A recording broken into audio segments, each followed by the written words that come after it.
Thank you so much.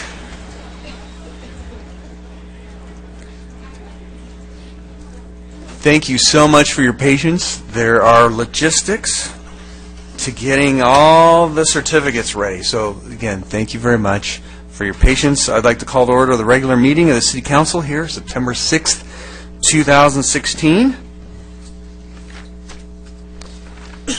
And do we have any closed session reports? There's no report tonight, Mr. Mayor. All right, you'll see all of us are here. So let's start with the invocation by Rabbi Dennis Linson.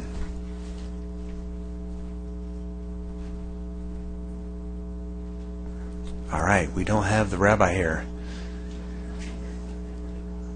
So I will do the invocation for tonight. Dear Heavenly Father, thank you for this day. Thank you for all the people here today. Just please, we pray for peace. We pray for our city.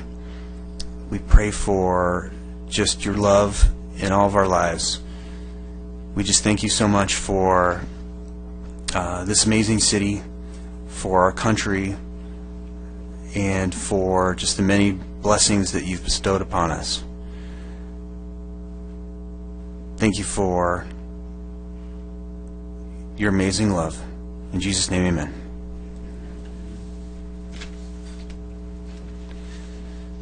All right, with that, I guess we've got the Pledge of Allegiance. I was looking to see if we have any Boy Scouts in the crowd. Are they still here? If you're still here, come on up. We need some help with the Pledge of Allegiance, if that's okay. With we've got Girl Scouts. Yeah.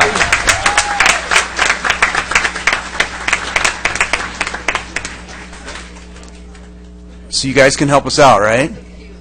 So please stand. Is that what you're going to say? Okay.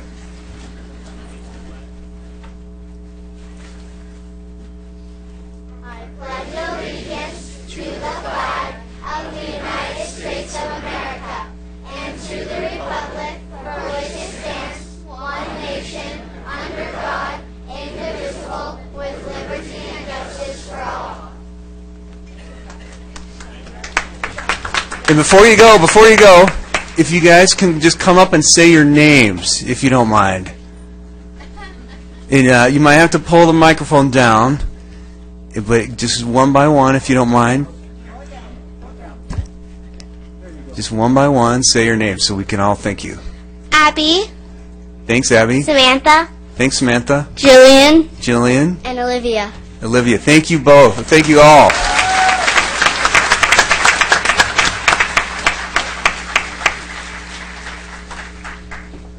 So we're going to take a little different tack tonight. We're going to move the presentations if there's no problem with my colleagues. We're going to move item number 3 first and go with the 4th of July. So I'll second that. I'll make the motion. He seconds it. all right, so we'll move all the presentations and go in 3 first. And let's vote. Four first. Cast your votes.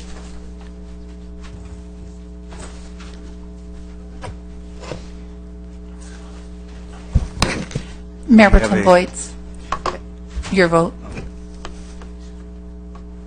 That motion carries unanimously. Excellent.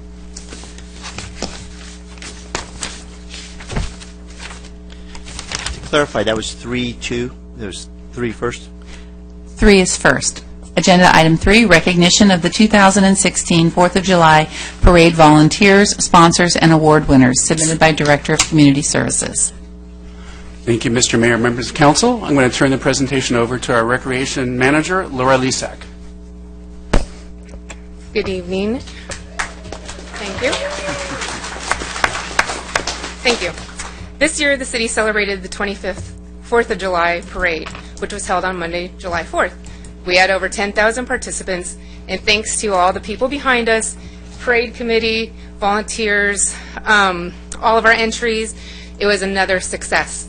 The theme for this year was red, white, blue, and 25-2, as you can see with Dr. Gardner's shirt over there, representing. We had a great time. So what I want to do tonight is to recognize those people that were our parade winners. So we're going to go ahead and go through. Sorry, we were a little last minute today. What we're going to do is we're going to call you up, and when we do, we'd like to have you come up to the podium, have Mayor Hamilton greet you. We'll take a photo, and we'll have an opportunity for you to receive your award.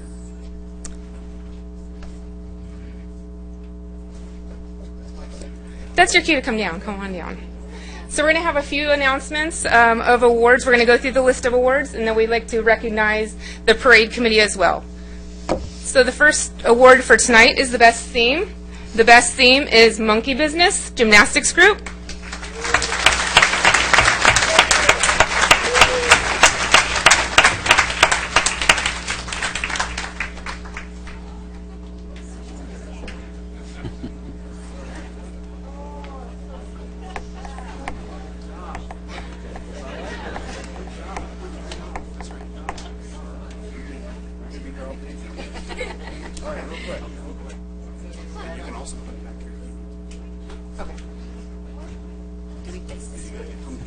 Okay, if you guys need, yeah, you guys can scoot back a little bit.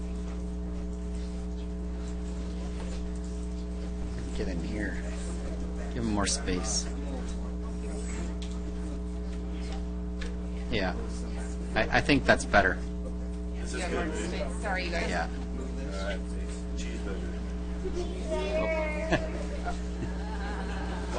All right, we're going back here. Yeah. Want them to- Yeah, I think Come on back, you guys. Sorry. More space back here. Here you go. Hi, how are you? Good. Brings back good memories. You gotta put your official smile on. Oh, you can do it right with the group. It's got to be in it. Ready? One, Yeah, no. Okay, great. Okay, we're going to go ahead and call the next group up. Thank you. Thank you, guys. What?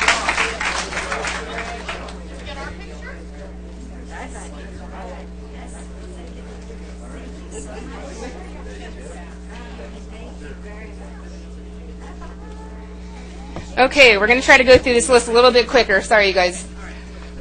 The next group is the Best Commercial Award, and that goes to Freedom Village. Freedom Village, come on up.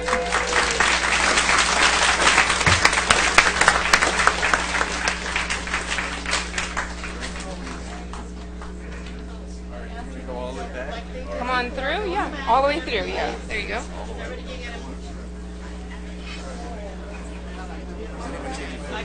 Yes.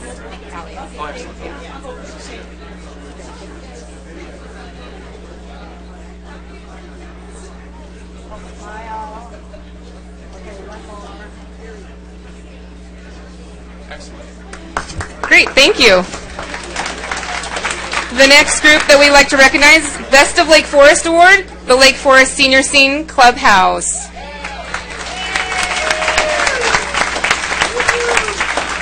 And if you're not familiar, the Senior Scene Clubhouse is the clubhouse here with all of our seniors. Come on up. All the way up to the front, you guys.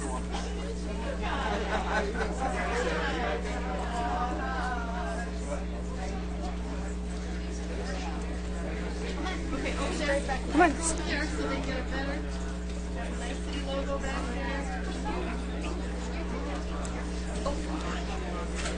give me your camera. Thank you. Bye, all. Okay, one more, guys. Thank you. Okay. Thank you. Our next award is the Best of Civic Award to the Parks and Recreation and the Planning Commissions.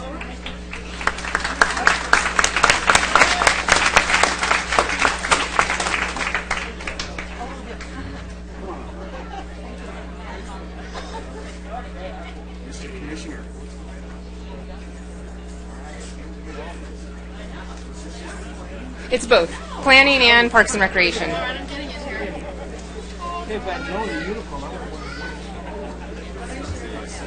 you.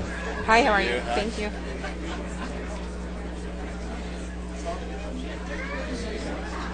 Turn around.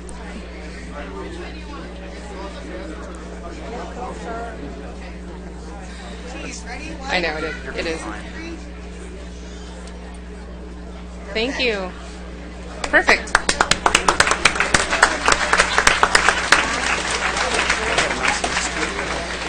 The next award is the Mayor's Award for Abiding Savior Lutheran Church and School.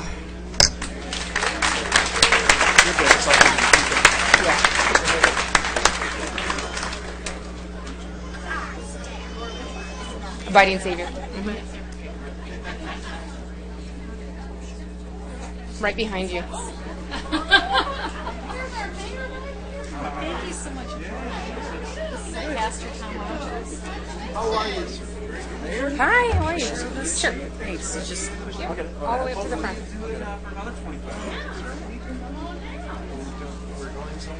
All the way up to the front.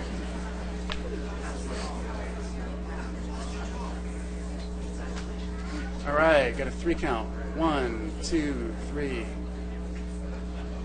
One more. 1, 2, 3. All right. Great, thank you. Thank you. The next award is the Most Original Award, which goes to the Girl Scout Troop 3518.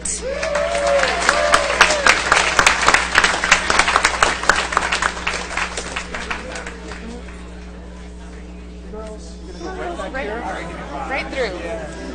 All the way through, girls. Good job.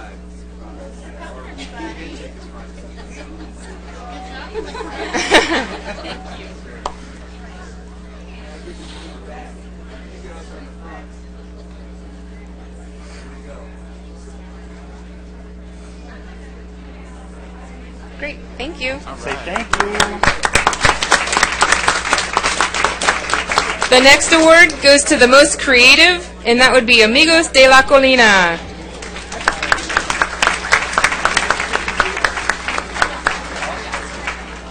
You could go right on back.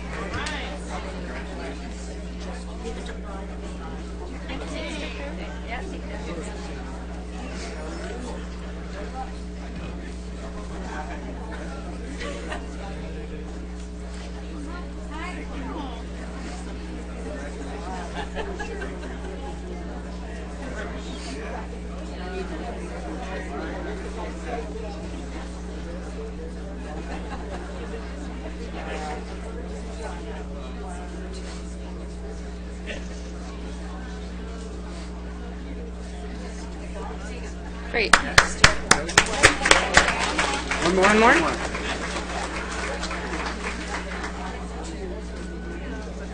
All right. Okay. Thank you. The next award is the Best Musical Unit Award, and that goes to Ripple Effect.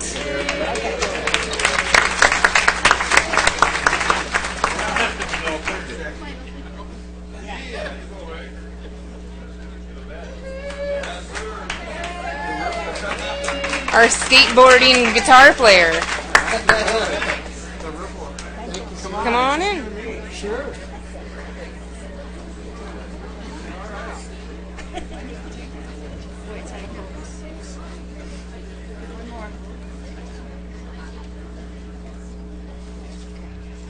Got it? All right. Thank you. The next award is the Best Spirit Award. It goes to Reach Community Second Baptist Church.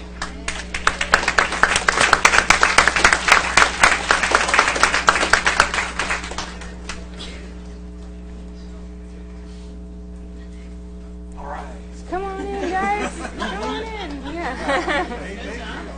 Right to the back, guys. Come on in. All the way to the back. There you go.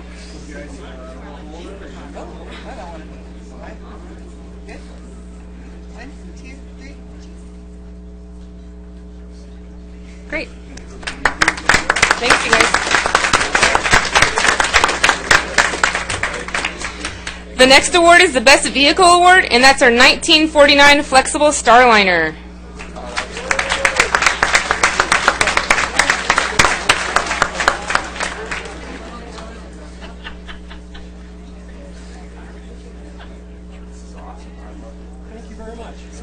Come on back. After this, you just have all the... Okay. All right. Yeah. Yeah. That's it. Yeah. I had all that to read, but I couldn't.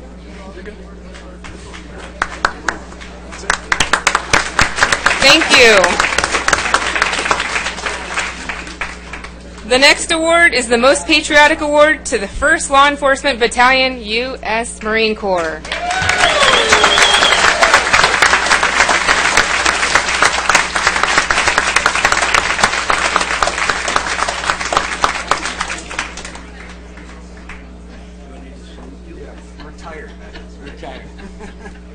Take your positions.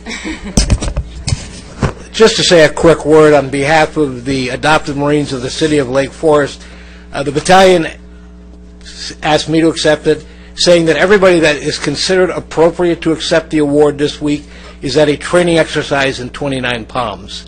So, unfortunately, I'm the stand-in. Thank you, guys.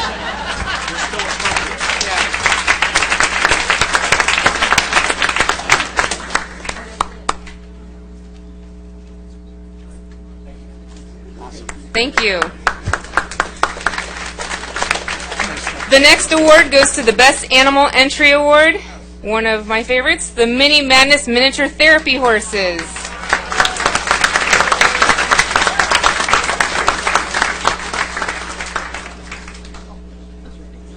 No horses? I asked, but they said no. They're busy. I can still go home and get one. Come on in, ladies, all the way back.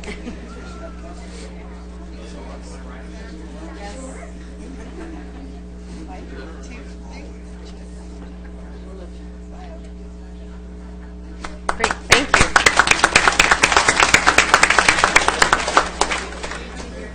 Our next award and our last presentation, but I have one more announcement to make. The Best Dance Group is the Orange County Chinese Ladies Group.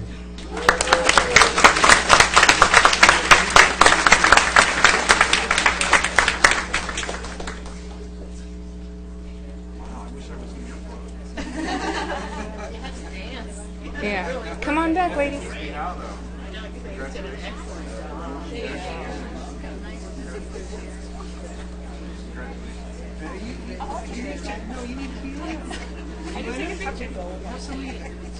Would you like Yeah, to take your... yeah, we'll take it. Good.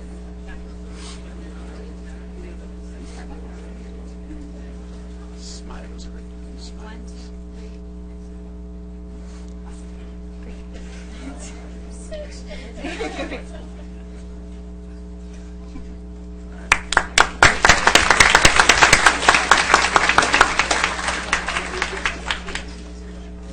Thank you, ladies.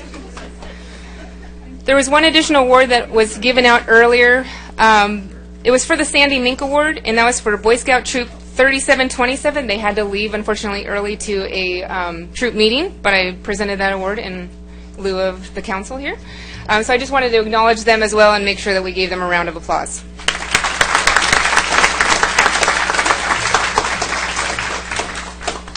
Now, I really wanted to thank the committee volunteers. They put in countless hours from about February through the parade. They meet once a month, if not more often. They work nonstop. They're constantly thinking of new things, putting in tireless hours. Like I said, they're planning things when you guys are sleeping. They're up at the crack of dawn for the parade. We're there at 4 in the morning, and they love doing it. So if we didn't have this excellent parade committee, we wouldn't have the fabulous parade that we have. So I really want to thank them and call them up each individually, and then recognize a few of them for their service years of service as well. So we're going to do volunteers, we're going to do special groups, and then we'll do years of service. First person that I'd like to call up is Noma Bates. Oh,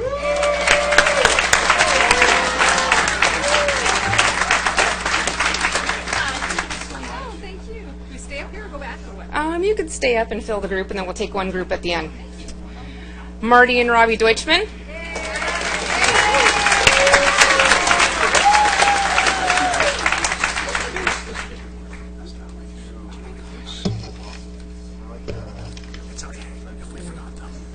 Go back at the end.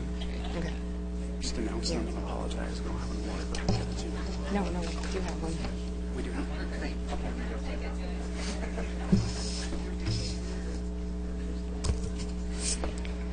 Marion Duffy.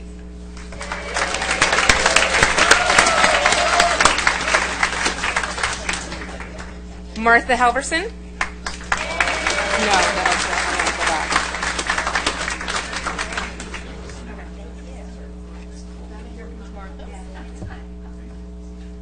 Loretta Heron.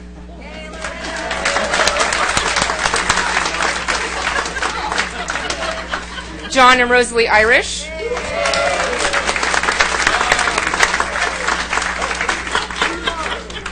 Rick Lancaster. Oh, sorry.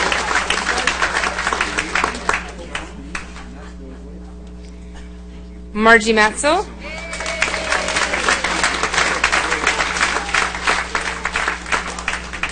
Autumn McClanahan.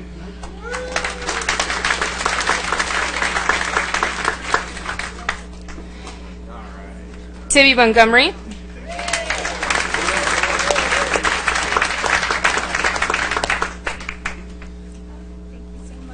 Elaine Pong.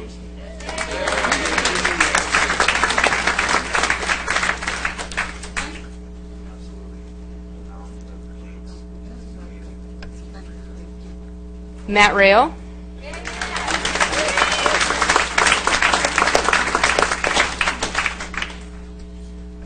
Cheryl Riccardi.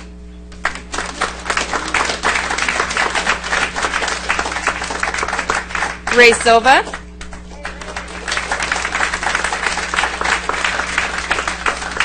Sheila Smith.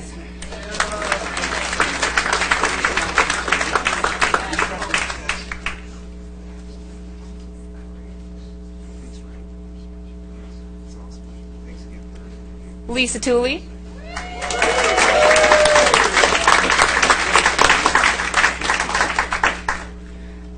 John Wilson, Sybil Wilson.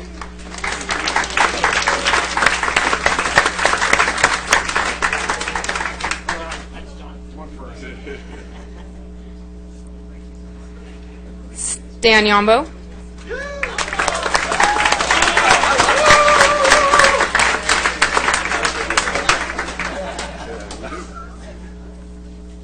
Thank you. Mr. Yamo. Yes, it is me, my friend.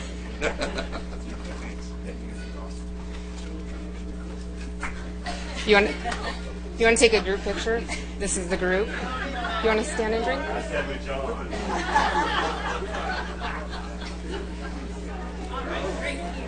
So is there a way to get people to prevent them from sitting down and have to get back up? I'm going to do it right now. Okay, sounds good. Awesome. Laura, I'm sorry. Can you sit? We do have the award? Okay. Yeah. No problem. I just skipped over it. Sounds good. 1, 2, 3. Great. Cheese. Lake Forest. Good one. Lake Forest. Thank you. And before this great committee sits down, I did want to acknowledge a few of them here that have several years of service. I would like to bring up Rosalie Irish, Rick Lancaster, Margie Matzel, and Tibby Montgomery for 10 years of service.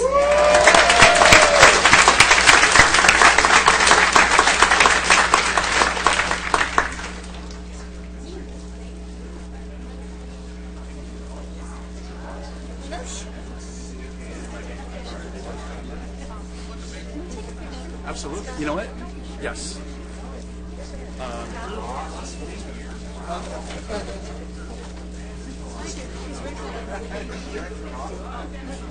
Take a small picture with. 1, 2, 3. Got it. Thank you. And then a few people that have been here since the beginning of the I wasn't going to say time, but since the beginning of the parade, 25 years from the start all the way till today. Would love to acknowledge these people because they're amazing. Loretta Heron and John Irish and Sharon Hansen.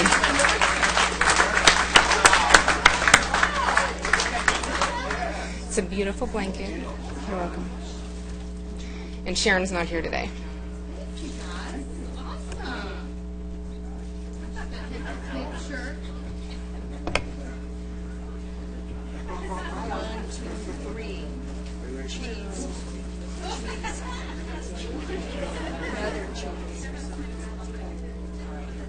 Thank you. Thank you, committee.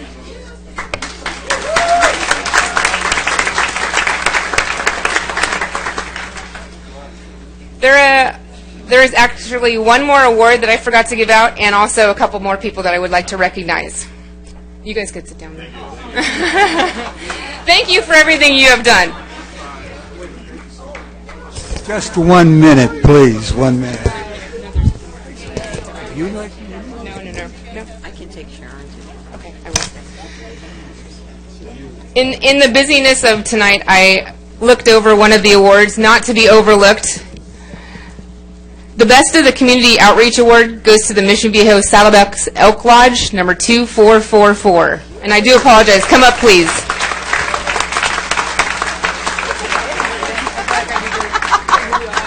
I know you, right? No more treats for your dog. I know, right? There you go. I know.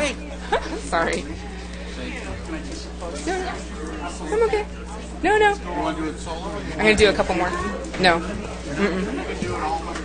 Couple more. Thank you. Okay. 1, 2, 3. Got it. Thank you. Thank you. I would also like to recognize our special group recognition. We have the Lake Forest Explorer Post 449, all of our explorers that helped us with the parade. Come on up.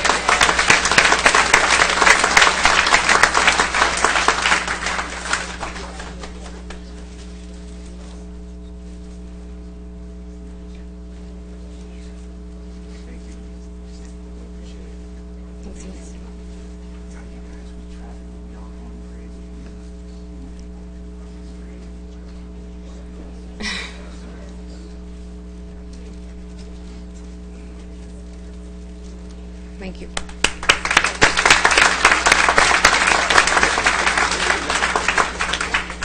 Would also like to recognize the Lake Forest Police Services. Without them, we would have no parade.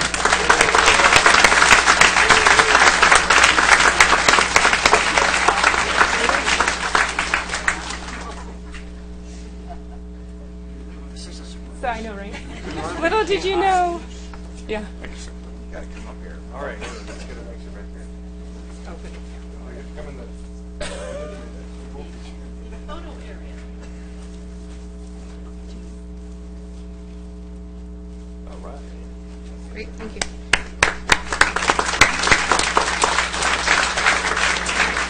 Also like to recognize the Lake Forest Stars.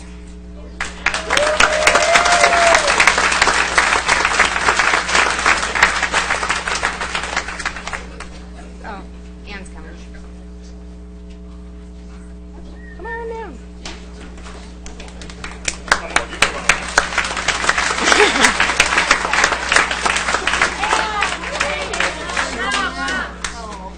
Come on, Ann, go in. Stand tall and you're representing the woman. Great, thank you. You can bring them back. Our last special group, thank you so much for helping with both the 5K race and also with the parade, CARE Ambulance.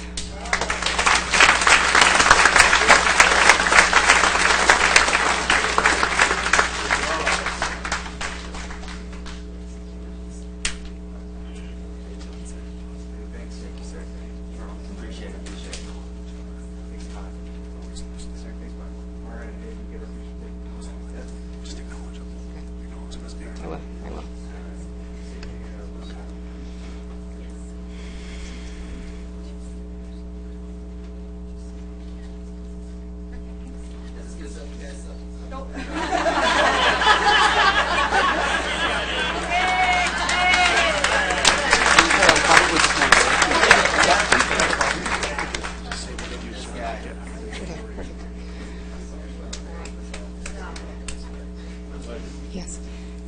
I'd also like to recognize two of our sponsors that we had. Without them, we would be nowhere without them. CR&R, very helpful with everything on the streets.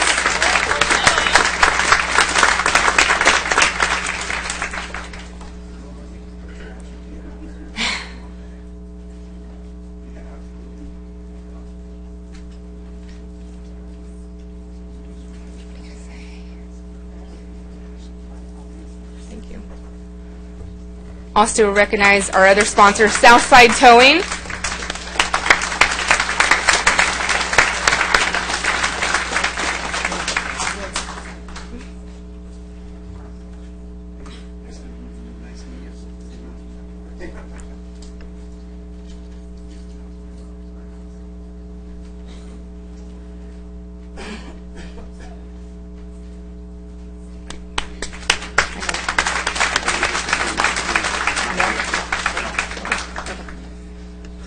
And that concludes our recognition award ceremony. Thank you.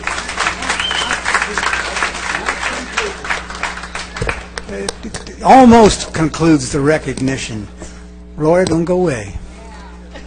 As you have seen, this signature event for the city is a huge team effort. I'm glad to see that all the teams were included. I didn't see the community services team, but Scott and Laura, cool. Now, Laura, she got thrown in, midway into this brand new job as the manager of community services. Now, theoretically, managers don't do manual labor, to paraphrase a line from Alec Guinness in Bridge on the River Kwai. However, she has mentioned how hard the parade committee works, but she really, really worked hard because she got thrown in, and we had her out there. She was out at 4 o'clock in the morning too, and learning what all the workers do down in the boiler pit. And I just want to make sure that y'all realize what a fantastic job our new manager, Laura Lisak, has done.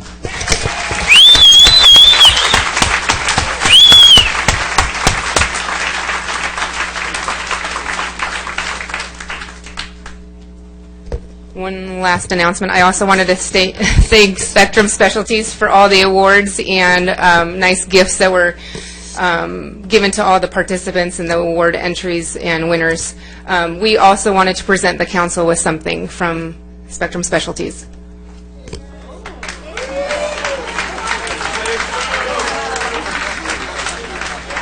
In honor of our 25th year, we have made you a custom nectar from our family to our Lake Forest City family.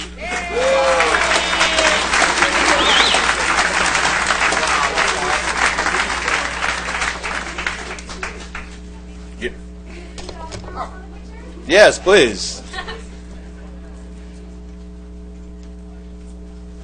Cancel. I know.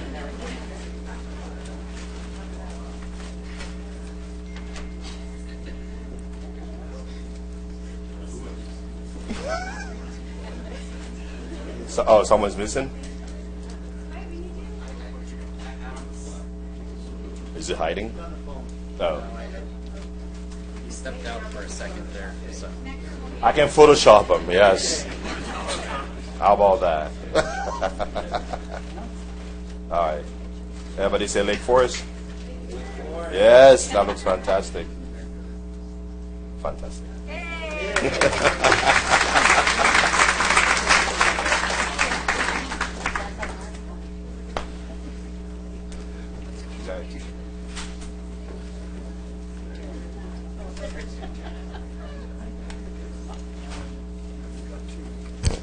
We're going to put nectar right in the middle of the show for the rest of the meeting. I just want to just briefly say the 4th of July is just a signature event of Lake Forest. You may or may not know, but a lot of the staff actually works this event too. So if there was anyone who was officially like working or, doing something else, could you also raise your hand too? All right, well, maybe they're not here tonight, but I know I saw some staff working at the event. So just one more raise of hands. Who all, there's one in the back. Who all actually went to the parade? Was in the parade, at the parade, in a float? They're really, look at this. It's almost 80% of the crowd, maybe 90. So we just have a great city, and I want to thank everyone from all of us here. You guys are amazing. You guys are the sweat and the volunteers that really make this parade work each year. And without you, we'd be spending millions of dollars, and it would be probably not half as good as it is now. So again, thank you, everyone. You guys are awesome.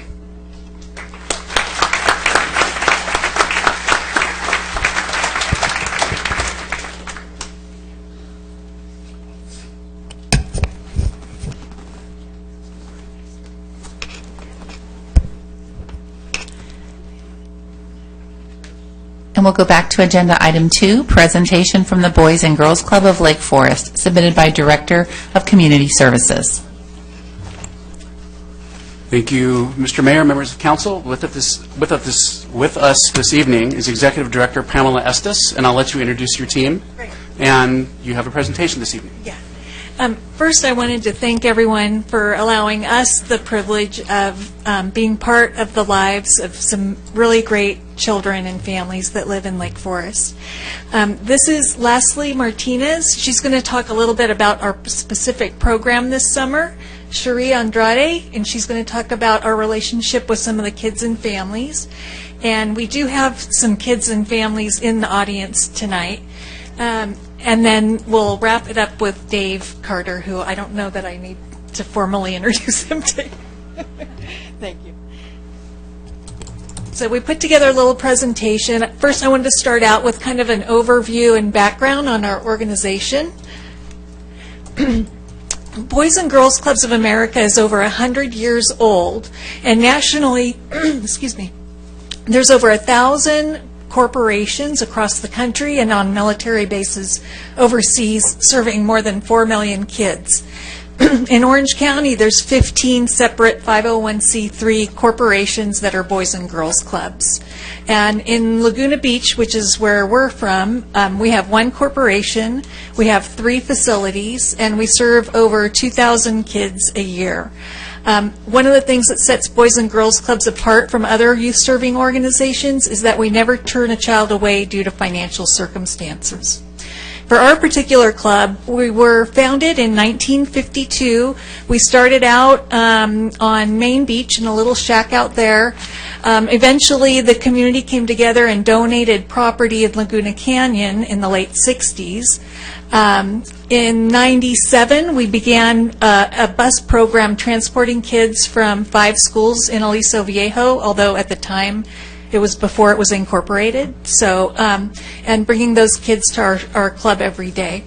We also, in 2000, created, we have a licensed preschool program that exclusively serves very low-income families, and it's a school readiness program. We have kids when they're 3 and 4 years old. It's an incredible way for them to start out strong in school.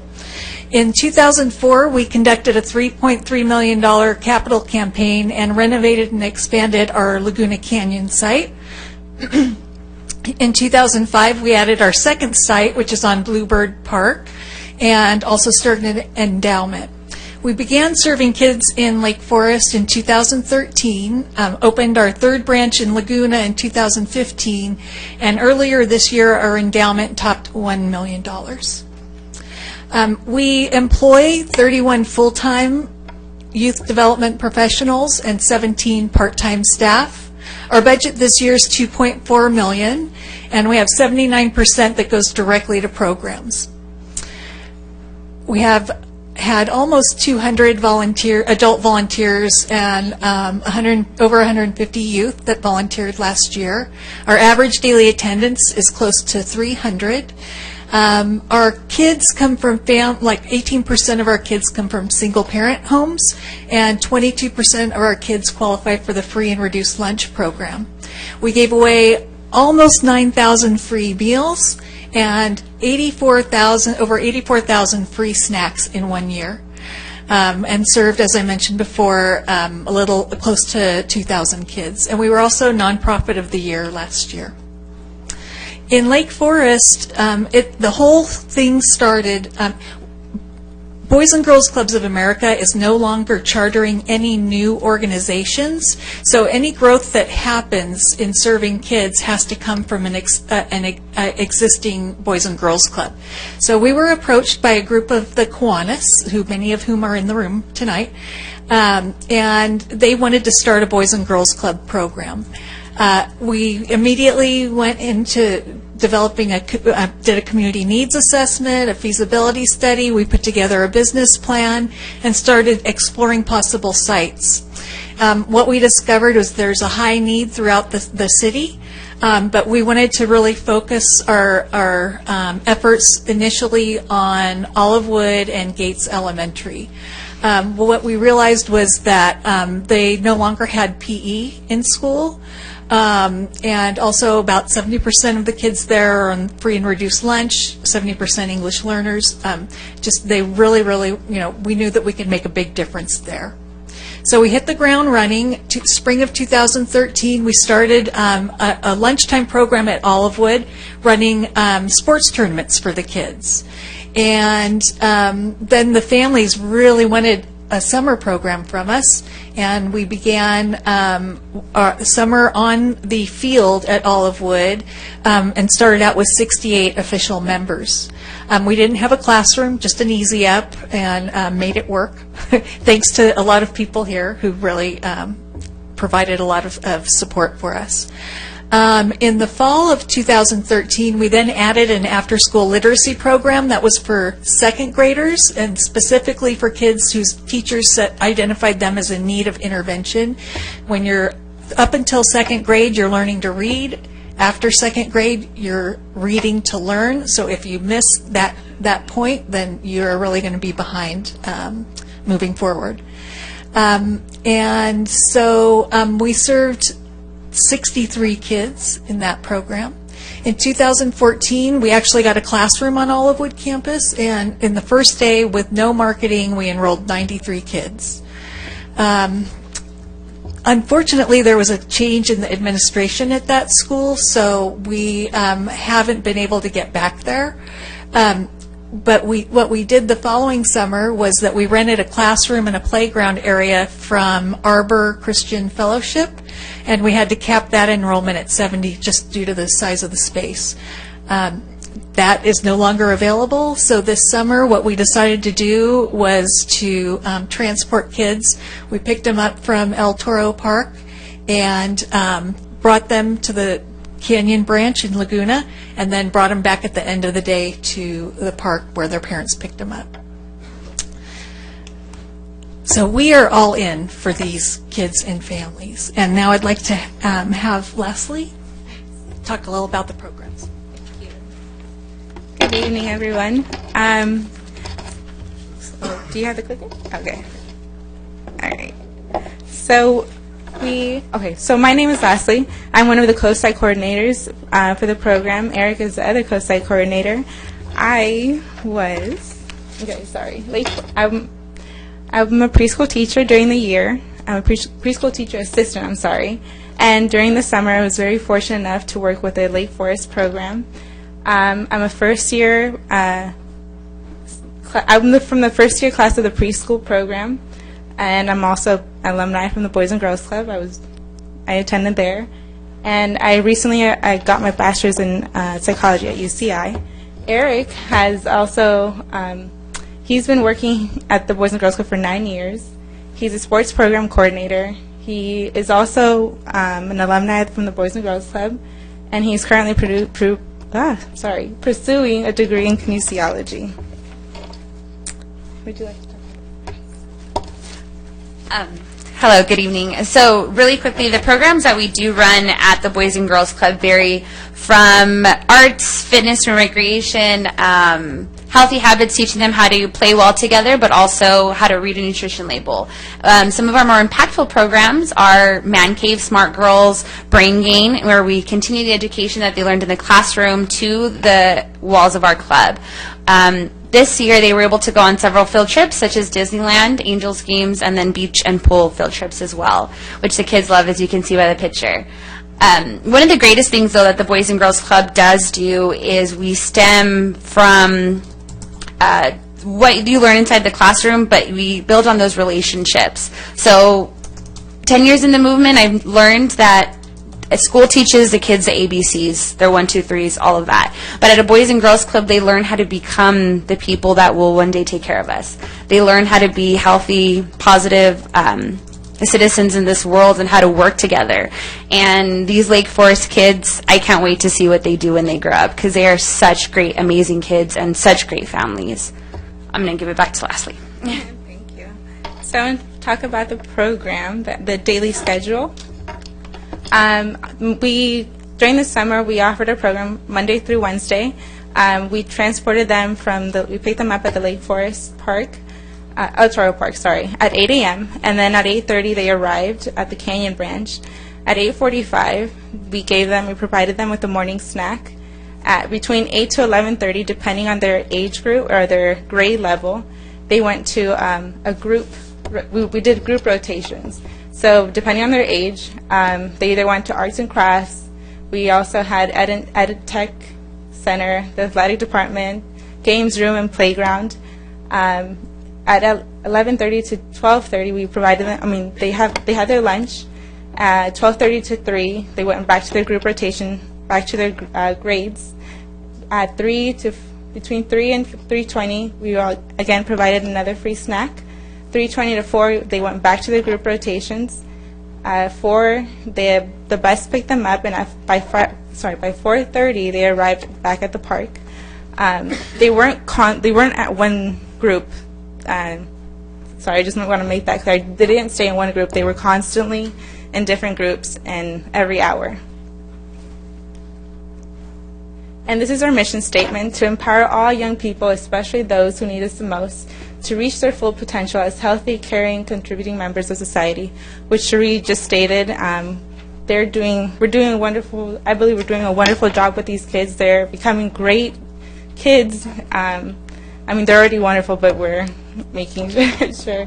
And Alexi, for example, she has been a member from the very beginning. She's been a part of the Lake Forest program.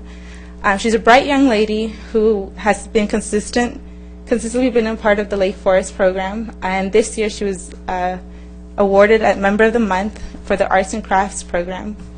Do you have any success stories? I think we'd like to hear from any of our Lake Forest families that we do have, and they'd like to say a few words. Yeah. Please.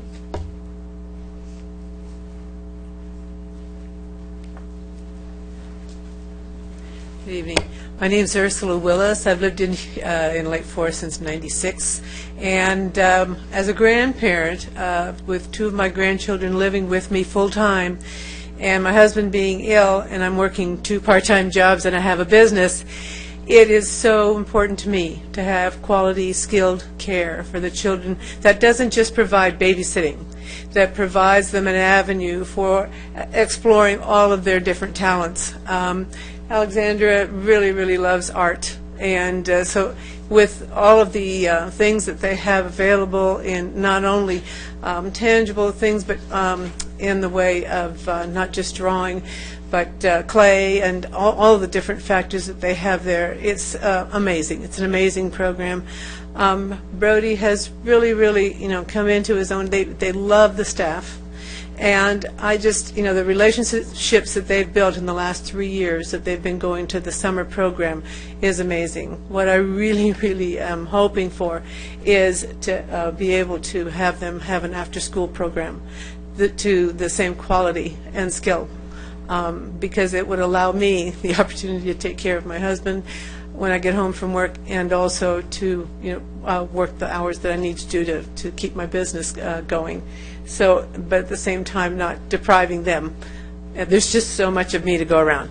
So I really depend on these guys, and they love going.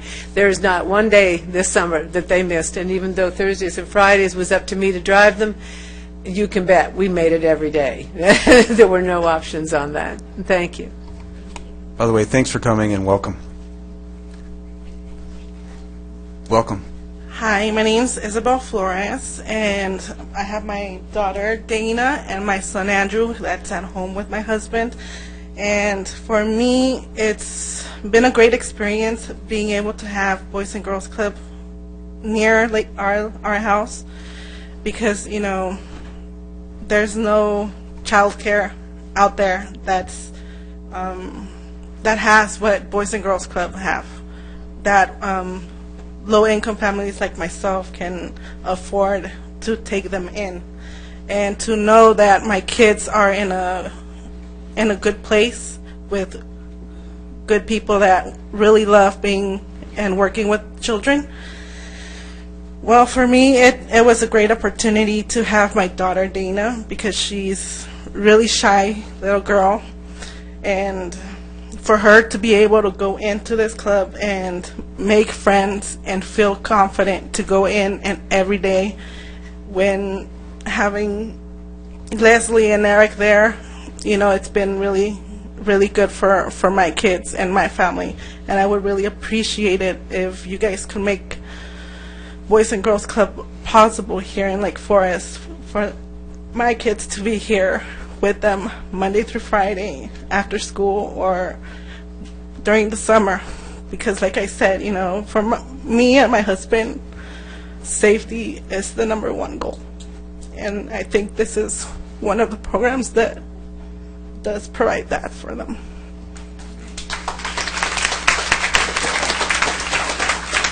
Thank you. Hi, my name is Giselle Avaro. The thing that I like about Boys and Girls Club is that you make new friends and you have fun with them, and you can do whatever, you can make new friends, you can play, you can meet other people. Thank you. Hi, my name is Dana. The thing that I like about Boys and Girls Club is that you could do crafts and make friends.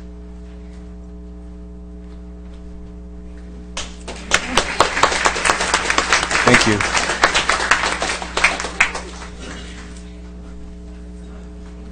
Thank you, guys. I just want to make a quick comment. I know I'm not a great public speaker, but I love working with these kids, and all our staff there love working with these kids. They're so dedicated to improving their lives. And I just want a quick example of our program. We picked them up the first day of the program, and we took them, and the bus driver was like, they're really, really quiet. I'm like, yeah, I guess they're all nervous and whatever. And the second day, literally these kids were shouting in the bus. They're like, we're so excited to go to this program. We're so excited about this program. The bus driver looks over at me, what are you guys doing to these kids? And so there's everything that we do is to make them better. And just want to give that quick. Let's see. Oh, okay. Hi, I'm Dave Carter. Most of you know me. I think you can see why I selected this group. In 2013 and prior to that, it was my desire and goal to bring this club to this community. This is for the kids of Lake Forest. My job, and I think I've got the easier job, is community outreach and fundraising. So far in the 3 years, our group, which has been a very small group, we've raised over $123,000 to support this group. We've grown from 0 kids to 90. I hit 100, we'll charter.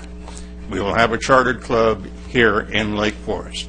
What I need, because we're sort of chicken and the egg, and then we went beyond the chicken and the egg. We need to have some dirt. just a short-term lease type arrangement where we can put on a temporary to facilitate letting these kids have their facility in Lake Forest. Until that time, I will see that these kids get down to Laguna Beach so they will have these mentors. We're almost there. We've forged cooperations with Seroptimus, Kiwanis, Boys and Girls Club, the Boys and Girl Scouts. We haven't got the Girl Scouts involved yet, but that's on the agenda, and 4-H. So all the volunteer groups are helping us. We're hoping to do a class up at the sports park this year, possibly something through Seroptimus, which would be their Smart Girls or some program similar to that. But I will assure you that my commitment and the commitment of my group is to see that these kids continue to get down to Boys and Girls Club, and hopefully there is some way the city can find some dirt where we can go. We can't go into a business facility because I got 50 kids now. Okay, so you go in there and you have a business front, and next thing you know, I've got kids running over. I can't do that. I can't afford $10,000 a month for the commercial warehouse, which is the size that I need. I'm in an interim type period. So whatever the city can do to help would be greatly appreciated. I'll do the outreach. I'll bring in the funds. We'll put the building on it. And I want to thank you for letting us participate with the city. And I want to thank everybody down at Boys and Girls Club, because this is what it's all about. It's our kids, and I want them to have a safe and fun place. Taking them down to Laguna Beach this past summer was a pure joy because of the cultural change and exchange that happened. It was just absolutely amazing. And this is an organization that this city definitely, and the kids in this city, need. So thank you very much.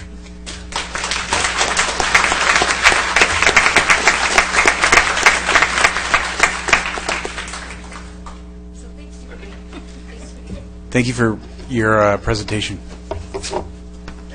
and for what you do for the city. Thank you. Yeah, Mr. Mayor, if you please, before you go, Dave, and folks, later tonight at the council comments, city attorney says it's not appropriate for us to do an action at this point, but later tonight during council comments, I'll recommend that we schedule an agenda item where we talk about dealing with the problems that you have. Well, I will second that, Dave. So, yeah, let's call a little break so people can do what they need to. Thank you.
All right, we're going to bring it back together here.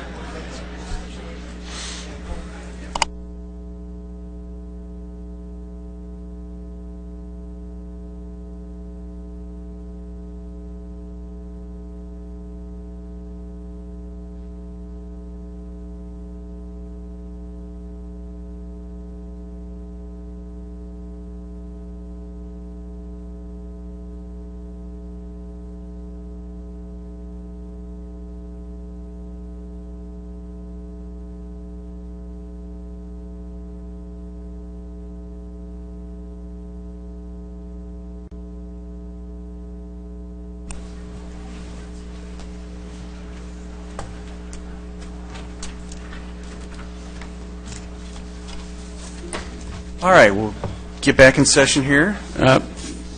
Mayor Hamilton, Andrew, if I could, just one moment, if you could indulge me. Considering you were attentive enough and caring enough to switch 2 and 3 on the agenda so that people could be heard and the business could be taken care of first, I am requesting and I'm moving so that the council move the Village Pond Park item to the forefront so that people who are here can be heard so that they can go home. They don't have to stay here till 11 o'clock when we are at that point. And if I could look to maybe Jim to second me, and then if you could consider it, that would be great. Well, I'll second it, assuming the lawyer says I can't even second that. Can I second that? This is just a procedural motion, so it can be seconded. Okay, thank you. I'll second it.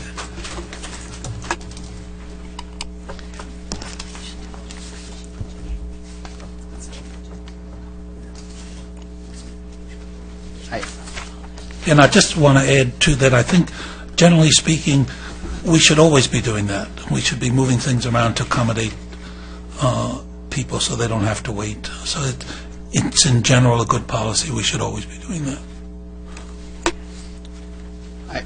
I would agree, and I think that there are people here that are probably here for a few different issues because we do have some public hearings. From a procedural standpoint, though, my question for the city clerk would actually be from a sequential standpoint, if we don't pass item 5 first, which is waive readings of ordinances and resolutions, is there anything that you're going to have to do with that item, reading it in more significant detail, or that's not going to Actually, no, there's no request associated with item 16 for an ordinance or a resolution, so it wouldn't have any impact on that.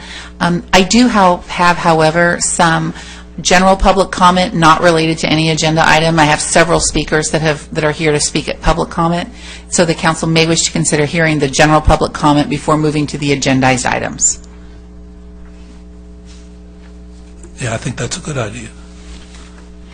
All right, then I request that the public hearing be held, public comments be heard first, and immediately we'll proceed with the Village Pond Park item. And I'll second that. Thank you. Yeah, I don't have any problem with that. I think we might be able to get through the consent, too, because I'm sure there's some folks here for that. So maybe we could, just come back to those items if anything's pulled so we can get through the consent calendar also. So I guess we'll go with public comments. Do we have any? Oh, yes, we do. Okay. Rita Bradley, followed by Andrew O'Connor.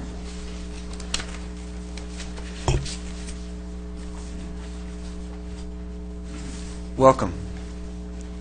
I'm Rita Bradley of Lake Forest. I attended the vector control meeting in August due to a threat of chemical aerial spraying of the mosquitoes. Since our city representative, Scott Voits, left prior to hearing any comments from the concerned residents, I am here to give you the input that should have come from him. For 90 minutes, OC residents, from grandparents to children, stated their concerns about spraying. They raised fears of cancer, autism, and contamination of organic crops. The pesticides have been shown to be harmful to pregnant women, fetuses, people with compromised immune systems, chemically sensitive people, children's development, and children with respiratory problems. A gentleman who had worked in Nassau and the Michael J. Fox Foundation stated that they injected pesticides into rats when they wanted to create Parkinson's disease to study. A neuroscientist working with pesticides had to suit up, including gloves and masks, to work with these chemicals. Many attendees were wearing stickers that noted 0.003%. The stickers represented the chance of contracting the West Nile virus versus a 25% increase in autism and developmental disorders among children exposed to aerial spraying. Other speakers noted, the CDC states that spraying adulticides and pesticides intended to kill adult mosquitoes is the least efficient control technique. The Harvard School of Public Health study found that aerial plumes fail to contact the targeted mosquitoes. Daniel Pimenthal, entomologist at Cornell University, had shown that close to 99.9% of aerial sprayed gets off into the environment where they have a detrimental effect on public health and ecosystems, leaving 0.1 to actually hit the targeted pest. All speakers questioned the safety and efficacy of using these neurotoxins. During the meeting, officials said that they had worked aggressively to kill mosquitoes and educate the residents about preventing breeding and biting. The board president stated there was no intention to spray at the moment, but could not comment on the future. My friend told me that Scott had left at an important meeting previously, which was discussing a resolution in which the board would hand over their votes to a vector control committee. My questions and concern to the council is, how can Scott represent the citizens of Lake Forest at these meetings when he cannot stay to listen to the speakers? I was told that the aerial spraying the affected city representatives would be part of that special committee. Based on his lack of presence, how can he represent the voters of Lake Forest concerns? Why do we not have a representative who is committed to represent our city? Thank you. Thank you for your comments. Andrew O'Connor, followed by Bob Holtzclaw.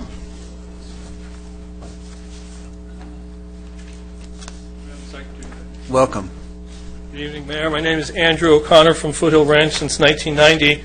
Tonight I'm here to talk to Councilman Robinson about his 2012 campaign literature that he put out to the citizens of Lake Forest. And in my first exhibit, number 1, you talk about lower class sizes. In your recent social media video, you never mentioned if you accomplished this. Actually, you never talked about education. However, in your new claim for 2016, you're saying you helped in our schools. Councilman Robinson, can you name the Saddleback Valley Unified School District schools you volunteered in, the day, the teacher, and what curriculum you taught? Will you back up that statement? Because 2012, you said you did it, and you didn't, and now 2016, you're saying it again. Please provide evidence to that. What you've done is impacted Foothill Ranch Elementary enrollment by improving the housing development in our community. Exhibit number 2, please see Principal McNevin's letter of August 8th, paragraph 4, where he clearly states, the enrollment from our new communities have made enrollment especially challenging. Not to mention these new developments have put a strain on public services, libraries, fire, and police. 30 students in a first grade class is outrageous. As a certificated educational teacher here in the state of California, primary grade should be capped at 20-1. 30-1 is ridiculous. How are kids supposed to read and write correctly? This does not impact your kids because they attend private schools. Your children do not attend Saddleback Unified School District schools. If they do, please give a public comment to the name of the school. Second, boasting about fiscal conservative? Really?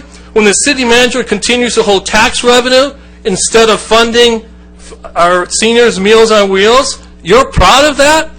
You misled the citizens when you failed to mention you approved $1.5 million in the last 2 years for the Orange County Sheriff's Department's pensions without auditing the request, my exhibit number 3. The citizens I received one more deputy. You failed to mention your approval of Orange County Animal Care of $600,000 to build its own facility in which Lake Forest will have no ownership when other cities are quitting. Would you do that with your own money? Lake Forest residents had a better choice, and you voted against council members Gardner and Nick for the animal care. Third, I like how you gloss over the sports park, taking credit for something past councils have done. Because you did the ribbon cutting, you're now in your 2016 voter pamphlet who's reminding voters that you were a part of that. Fourth, Music Jail. You voted for the expansion. It's right here. Stop the music jail expansion. It's gotten bigger. What did you do? Nothing. But you told us in 2012 you're going to stop it. Finally, when I haven't heard from you with the 5,000 new homes, how are you going to respond to increased enrollment at the schools, crowded streets, public safety? You created this. How are you going to solve it? Thank you for your comments. Bob Holtzclaw, followed by Randy Johnson. Welcome. Welcome. My name is Bob Holtzclaw, longtime resident here of Lake Forest. One of my associates sent me this, and it's actually one of Scott Voigt's associates from Vector, and while I was on vacation. This is the monthly chart of how he was conducting himself on Vector. This is embarrassing. This really is. This is stupid. How in the world can you actually claim that you stop smiling? You're making a fool out of yourself. How can you actually say that you've been at every one of these meetings and been responsible? And furthermore, I hold Dwight Robinson responsible too for this, because you insisted on putting someone there that was a political person who had knowledge of the government and all this stuff. Well, see how it turned out. November 19th, 2015, he stayed until item 8B. Couldn't find out where he was after that. Someone gave an update on vector diseases affecting Orange County. Nothing was said here about it. Then we go to December. Roll call only. Never voted on anything. He was absent. Going to January 21st. Again, he was absent. He didn't stand for roll call. Here's some of the things he missed. Vector-borne diseases for Zika virus. Item 14, accept basic financial statement. 18, appoint Rick Howard for vector mosquito management. 19, approve $188,070 for roof repair and $102,099 for faculty improvements. 21, approving thousands of dollars for UC Davis. Actually, you missed over $500,000 worth of votes. You didn't even show up for half of But these you're wrong. things. I was at that meeting because I voted for Rick No, Howard. you were. No, you didn't. You were absent. No, I wasn't. Going on to May 19th, you voted at the consent calendar, and then you were gone. June and July, we have no idea because I couldn't get anything on there. But the last one here of aerial spraying, you saw listened to two people, and you went out the back door. I hold you also responsible, Mr. Robinson, for appointing him. You were the guiding thing on this. You put someone in there that had no idea what he was doing, not qualified, and didn't have any interest in it.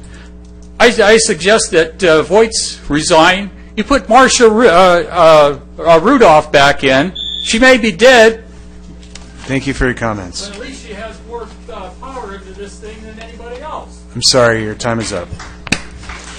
Randy Johnson, followed by Terry Anderson.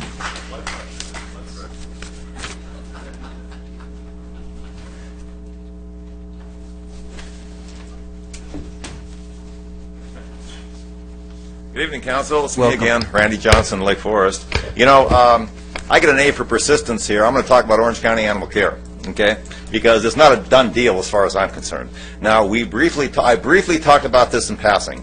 And, of course, what you know that they're using false data again for the dog license compliance data.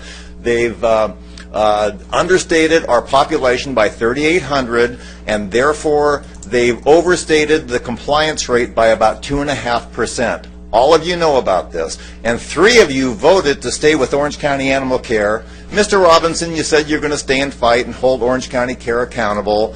And you said if we walk away, we lose our voice. That's what you said, okay? Now, they've done this before to us using false data. They're doing it again. Before I left home tonight, they haven't changed anything on that website. It's the same false data. And none of you are doing anything about it. We discussed it back on July 5th. There was an agenda item on it.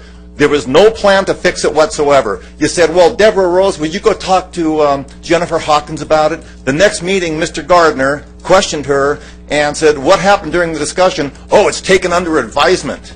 What is this, taken under advisement? That's like flipping the middle finger to us.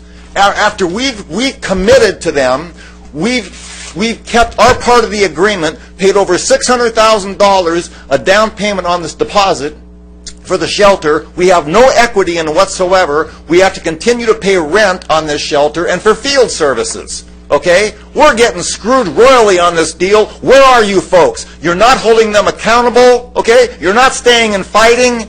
All right? You're walking away. That's for darn sure. But you're not doing anything to hold these people responsible. They continue to screw us over, and you allow them to do it. And I'm talking to you three who voted for us to remain with Orange County Animal Care. You're the ones who are responsible for this, and you need to do something about this. And you need to talk to Deborah Rose and get this issue resolved. It's not that big of a deal. IT can easily fix this problem. Easily fix the problem in a couple of days. For all the cities, not just Lake Forest. You need to do something about this right now. And this is an election issue, by the way. I'm going to make it an election issue. We've been betrayed. We've been betrayed by Orange County Animal Care. You folks are standing around with your hands in your pockets, letting them get away with it. Shame on you.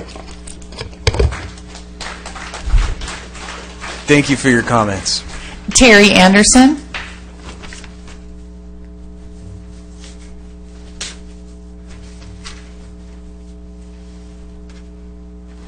Welcome. Gentlemen, staff, I'm not going to yell at you. I'm here to represent. Thank you. I'm here to represent the Tour del Toro fundraising event that I put on for the last 2 years for the Boys and Girls Club, which you heard about earlier this evening. Last year, you were gracious enough to grant us some funding to help with some of our costs through the Sheriff's Department, which was graciously accepted. But there was a little bit of confusion as to how the program was distributed and how it worked out. So this year I'm going to keep this real brief, and I'm just going to say I'd like to come back in 2 weeks and talk to you as an agendized item. Perhaps you want to link it together with the other Boys and Girls Club item. Maybe you want to keep it separate because they're two separate entities. But I will be coming back asking for money, and I'll have a real clear story to tell you. And that's what I have for you this evening. Thank you. Thank you.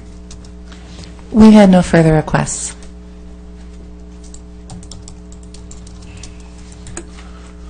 I had some comments because our procedure is to wait until after everybody speaks, and so we don't speak after each comment, although on the side,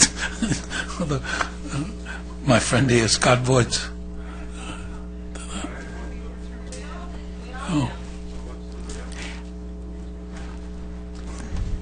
Part of the thing is that you need to submit those comments. Mayor Hamilton, their speaker cards are submitted for agenda item 16, Village Pond Park.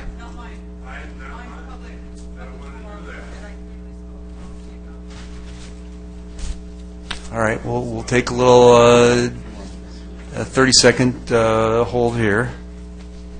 Wish we had some music. I'm happy to hold my comments. Yeah. If any of the speakers would like to come up, all of the speaker cards that are remaining are for Village Pond Park. But if you would like to speak at this time and not speak under the agendized item, you just need to come up and identify yourself, and I'll pull your card out of the agendized item.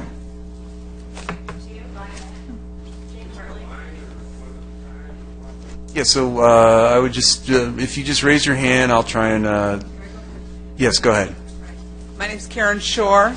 You do have my paper. Yes, it says Village Pond Park in there, but it's checked off for the public forum. Just a few things. I'm sure you're all very well aware of what's going on in the Village Pond Park, but maybe some people in the audience are not. This park has been under renovation plans for several years, and this council was elected to take care of this issue. It's not been well communicated to the community of what's going on with it. You've got some kind of hush deal going on. That's your thing. But I just want to get up here and speak about the problems that are still ongoing in this park. The feces in the park is unbelievable. I know they're cleaning it up. It is not satisfactory. These birds are disgusting. I could be very graphic here, tell you about the feces, how loose the stool is, how tarry the stool is, how large the stools are, that we get to live with in our communities, on our public streets, on our public sidewalks, as well as within the park. The park grass is covered with it. I want to, this is an eyesore. Most of it is weeds and dirt. The little bit of grass that's there is covered with bird feces.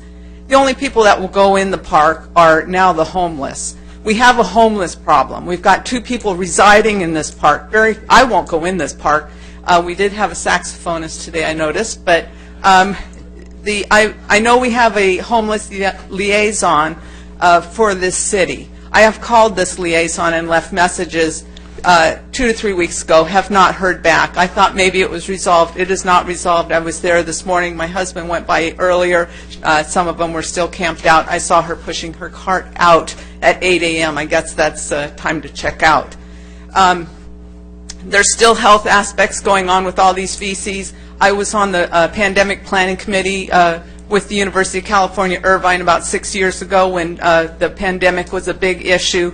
They're still on the CDC. You can see that there are birds that are testing positive in the Pacific Flyway coming down from Washington to Oregon and some counties in California. I have to say, 6 years ago when I was on that committee, I couldn't help but wonder about all the feces in that park at that time. It is exponential now. We will bring this feces into our homes if we go for a walk around the park. And I'm talking about just along Ridge Route and then our city parks as well. It's a disgusting issue. Maybe I need to call the Orange County Healthcare Agency to also get involved in this. Let them check out this feces issue. You can have another committee that you can, agency that you can talk to about this, and maybe we'll get some quicker action on this. This has gone on long enough. I think that's about it. Thank you.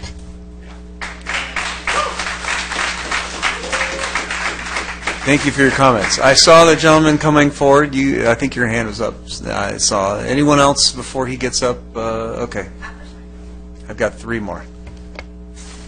If you can just state your name and Yes. city residence. My name is Ken Piotr.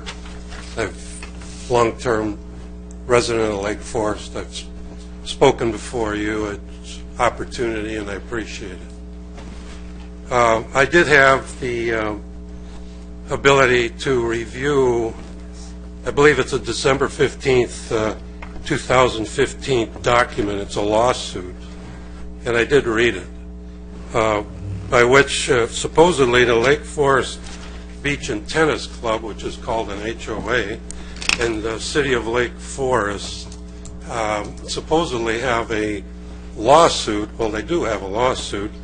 And so I went into it because that seems to be a problem with this Village Pond Park.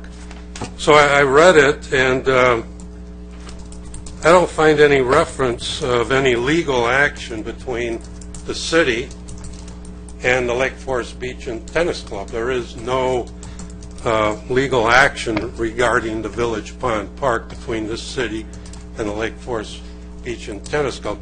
However, our city attorney disagrees.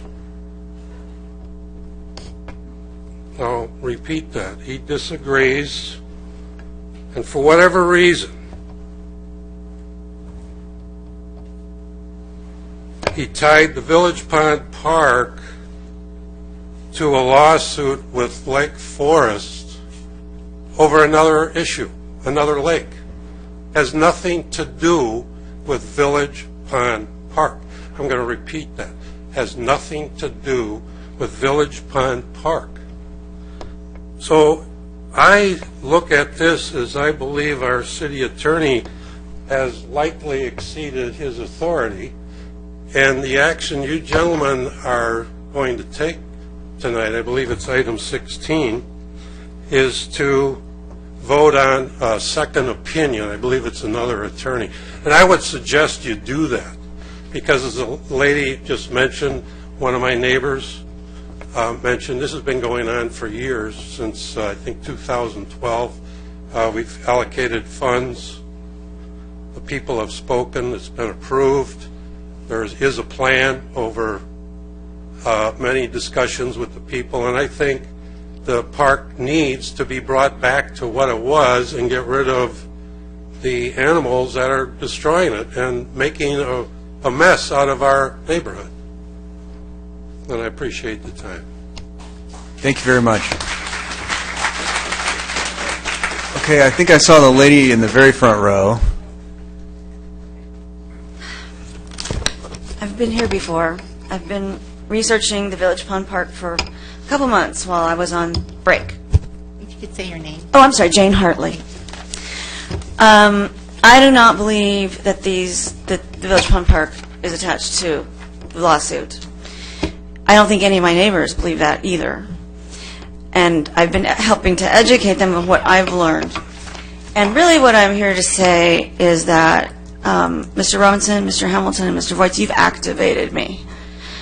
And I have always been very political, but not at the local level. I give money, I donate, I walk for candidates. I am a union leader and on my union's political committee, and you have activated me. Mr. Nick, we like one of your lawn signs, and I've already told Leah Basil that I'd like one of hers, because I don't believe that I've been represented well by you three on the committee, and that's really all I have to say. Thank you for your comments. Okay, I think there was a lady in the, okay, yes. Sure. If you can just state your name and city of residence. Evelyn Thank you. Joyner. I've been a resident since 1972. My house backs up to the little park that is, if you go parked on Elron, you go through my little park to the city park. I mean, I call it the duck park. Okay.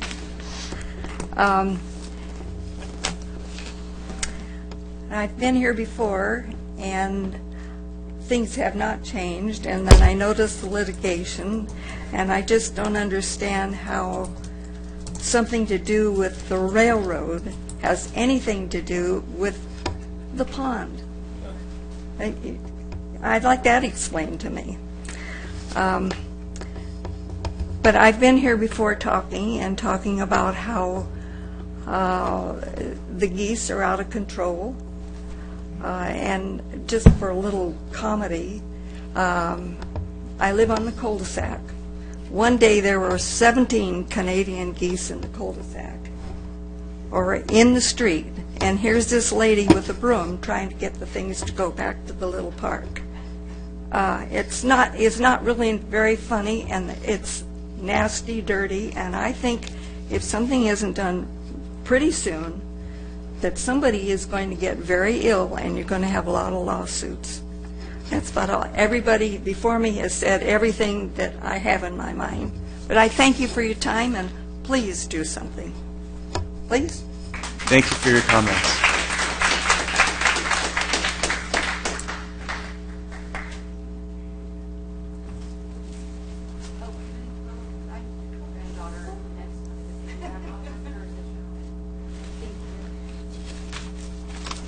Welcome. Hi, my name's Christine Joyner. That was my grandmother, Evelyn, and I just moved in with her, and my two boys just moved in with her. I have some pictures, and I was just wondering if I could share those with you guys that I just took as of this morning to just display the disgusting mess. Can I bring it up to you guys here? It's pretty big. It's on an iPad. That's totally fine. Just to give you a visual. Okay, so as a child, I can remember walking down, bread in hand, to the duck pond, aka Village Pond Park. We'd feed the ducks and watch them chase each other and play. I am now a mother of two boys, ages 2 and 9, and we recently moved in with my grandma, who just spoke about the issue again. Village Pond Park is not only filthy, but it's a health hazard. I cannot wrap my head around the issue between the city and the homeowners association. So I ask you, what's really going on here? It looks like the priority is ego, pride, and stubbornness, and that's unacceptable. I think it's important to consider the potential consequences with Village Pond Park. One being this. Ask yourselves, how would you feel if somebody contracted a disease from a bird? How would you feel if that somebody was a child? What if that child attended the same school as your child? I know how I'd feel if one of my children contracted a disease from this third world country duck pond. And I also know who'd be responsible for it. And guess what? They're in this room right now. In closing, there are agencies who can and will hold the right people accountable for cleaning this up. And we're just one piece of bread away from a total health disaster. Thank you.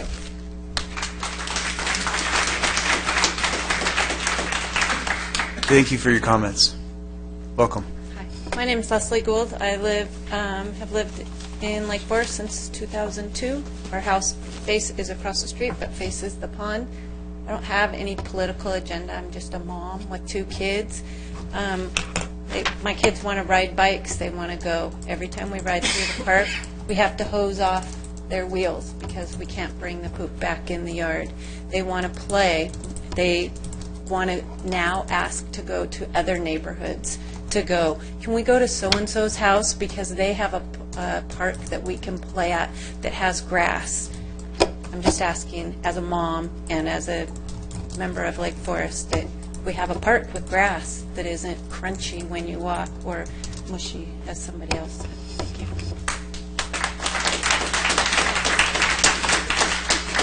Thank you for your comments. Is there another one? Okay, go ahead. And I think we have one more in the second row. Okay. Is there anyone else? Just want to make sure we cover everyone. Welcome. Good evening, everyone. My name is Rhonda Youngkite, and I live on Vista Way, and my house backs up to the duck pond.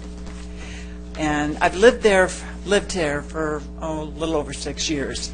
About 3 years ago, a little over that, we had a workshop in the park.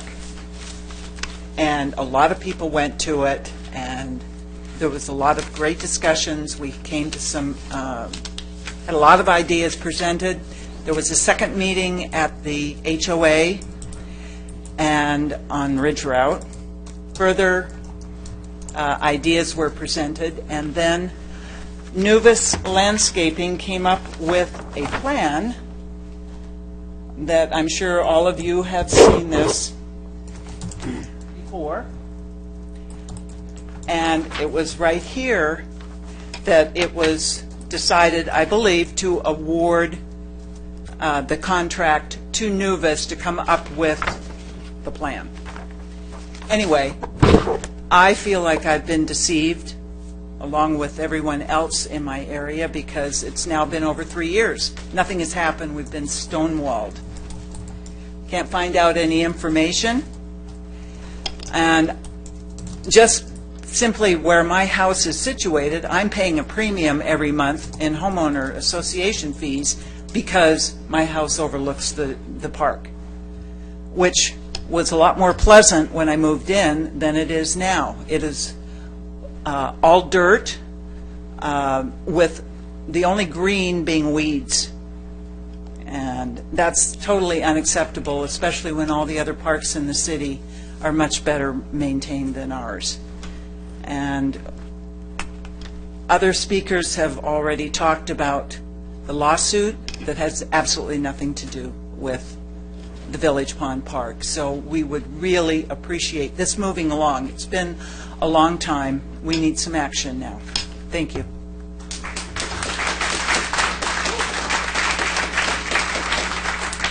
Thank you for your comments, and welcome. Hi, I'm Joy Albright. I think you have my name there. I'm just one more voice from what was all just said about the Village Pond Park. I grew up in the area. My parents bought the home in 1972, and it's right on that cul-de-sac that's adjacent to the park. And the thing with my memories, looking at it now, it's really appalling, because I remember when I was younger the beauty of the area and why my parents bought there. And I look at the homes now next to that park, and just driving by tonight before sunset, it's appalling. It's dirty. It's brown. It doesn't even look pretty from the street. And I think of the newer areas in Lake Forest, where the new athletic park out there, and I see the beauty of every little ounce of grass they're taking care of out there. It's a beauty for Lake Forest, but this one small pond park is just an eyesore, and it's terrible. And I'm just here to urge action, like they all just said. I hope something can be done soon. Thank you.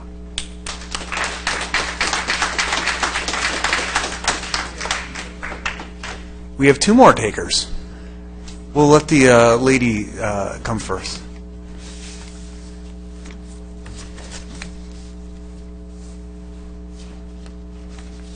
If you can just state your name and city of...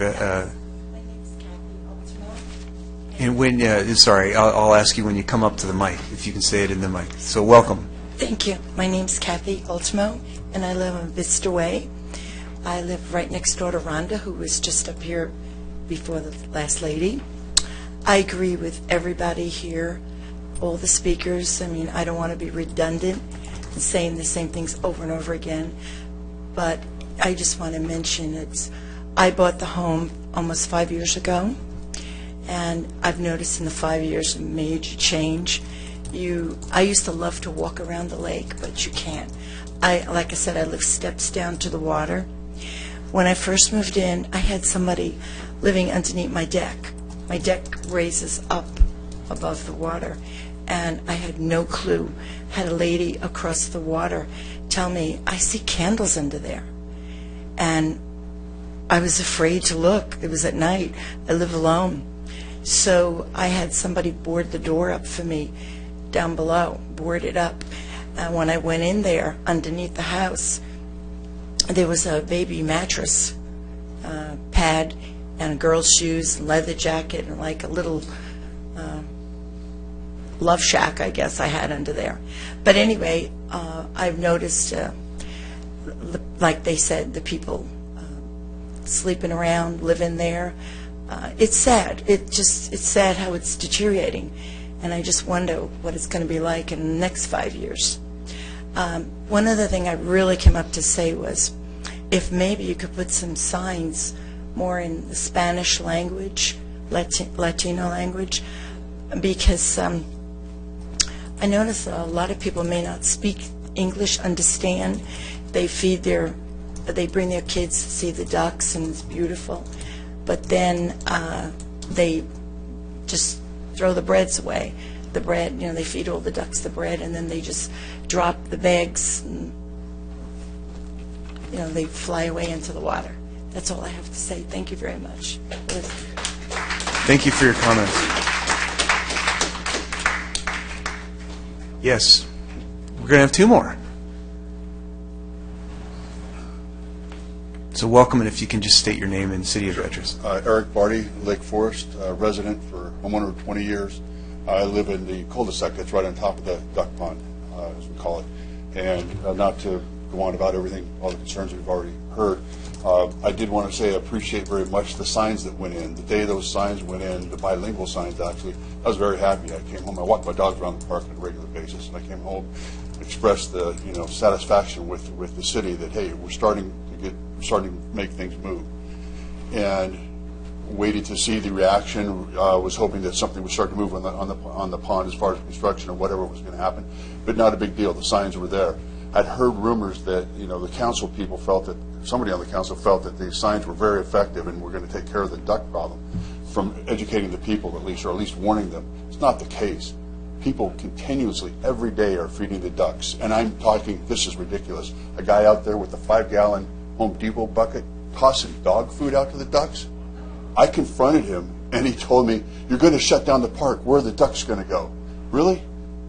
So that type of behavior, I confronted other people, mothers and stuff, just nicely asked them, can't you read the sign? Oh, yeah, but everybody does this. And it's true. Everybody just walks. I did it last night. A nice young couple with their little babies. And I understand you want to feed the kids want to be, they want to show the kids that they feed the ducks. But they're just blatantly walk right by the signs or feed the ducks right in front of the signs. So just frustrating. I hope we can move forward on this. Again, I believe that it's not part of the lawsuit. Has nothing to do with this duck pond and our problems. But I really appreciate your support. Thank you. Thank you for your comments. I think we might have another.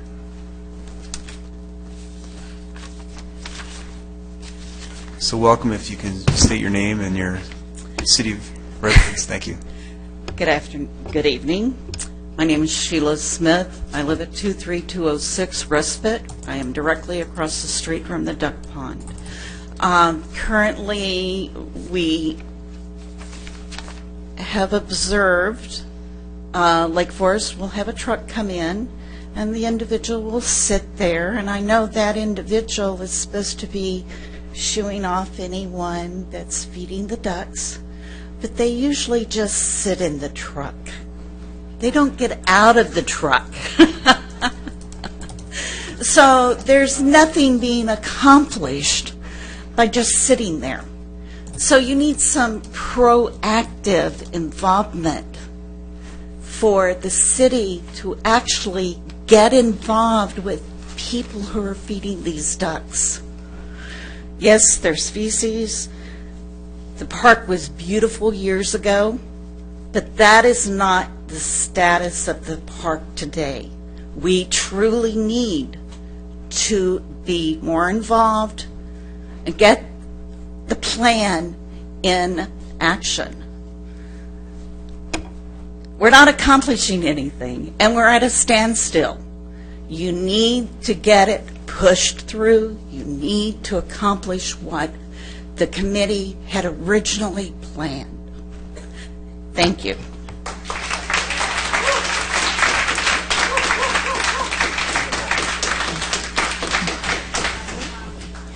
Mr. Mayor, I know that we were technically still doing public comment, but of all the speakers for Village Pond Park, we only have 4 remaining. I don't know if you wish to just call them all up now or wait until you actually hear the agenda item.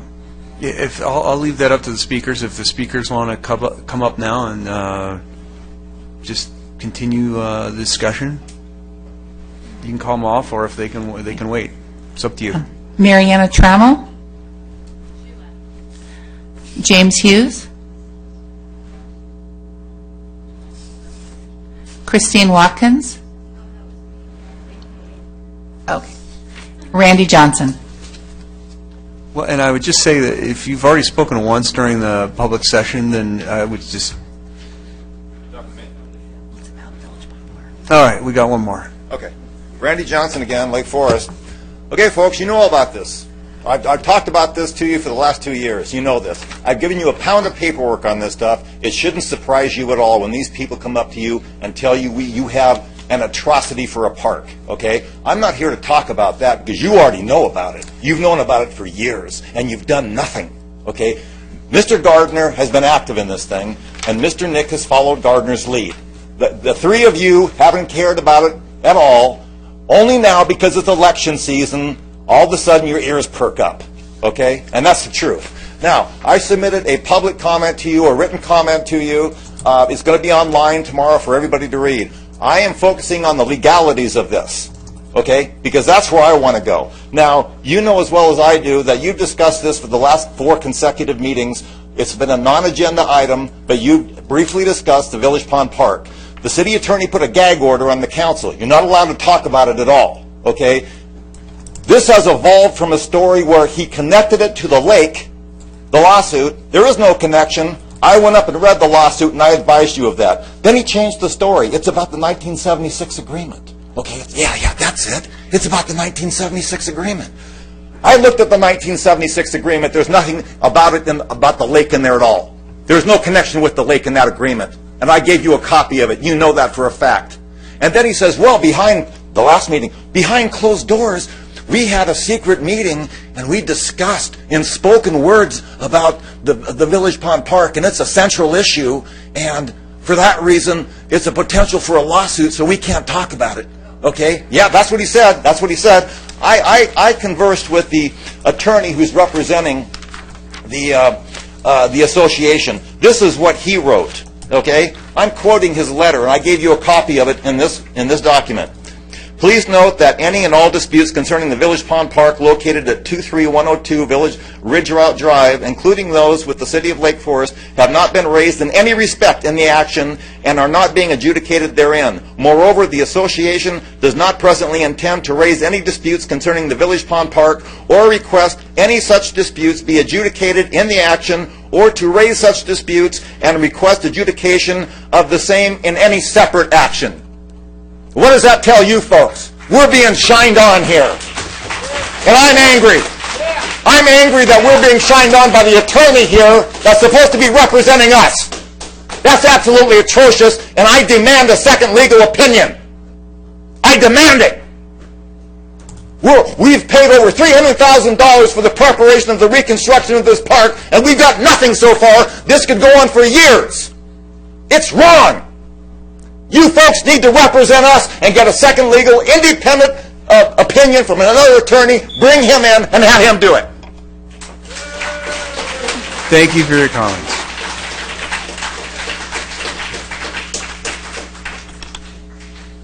So I'll start off by saying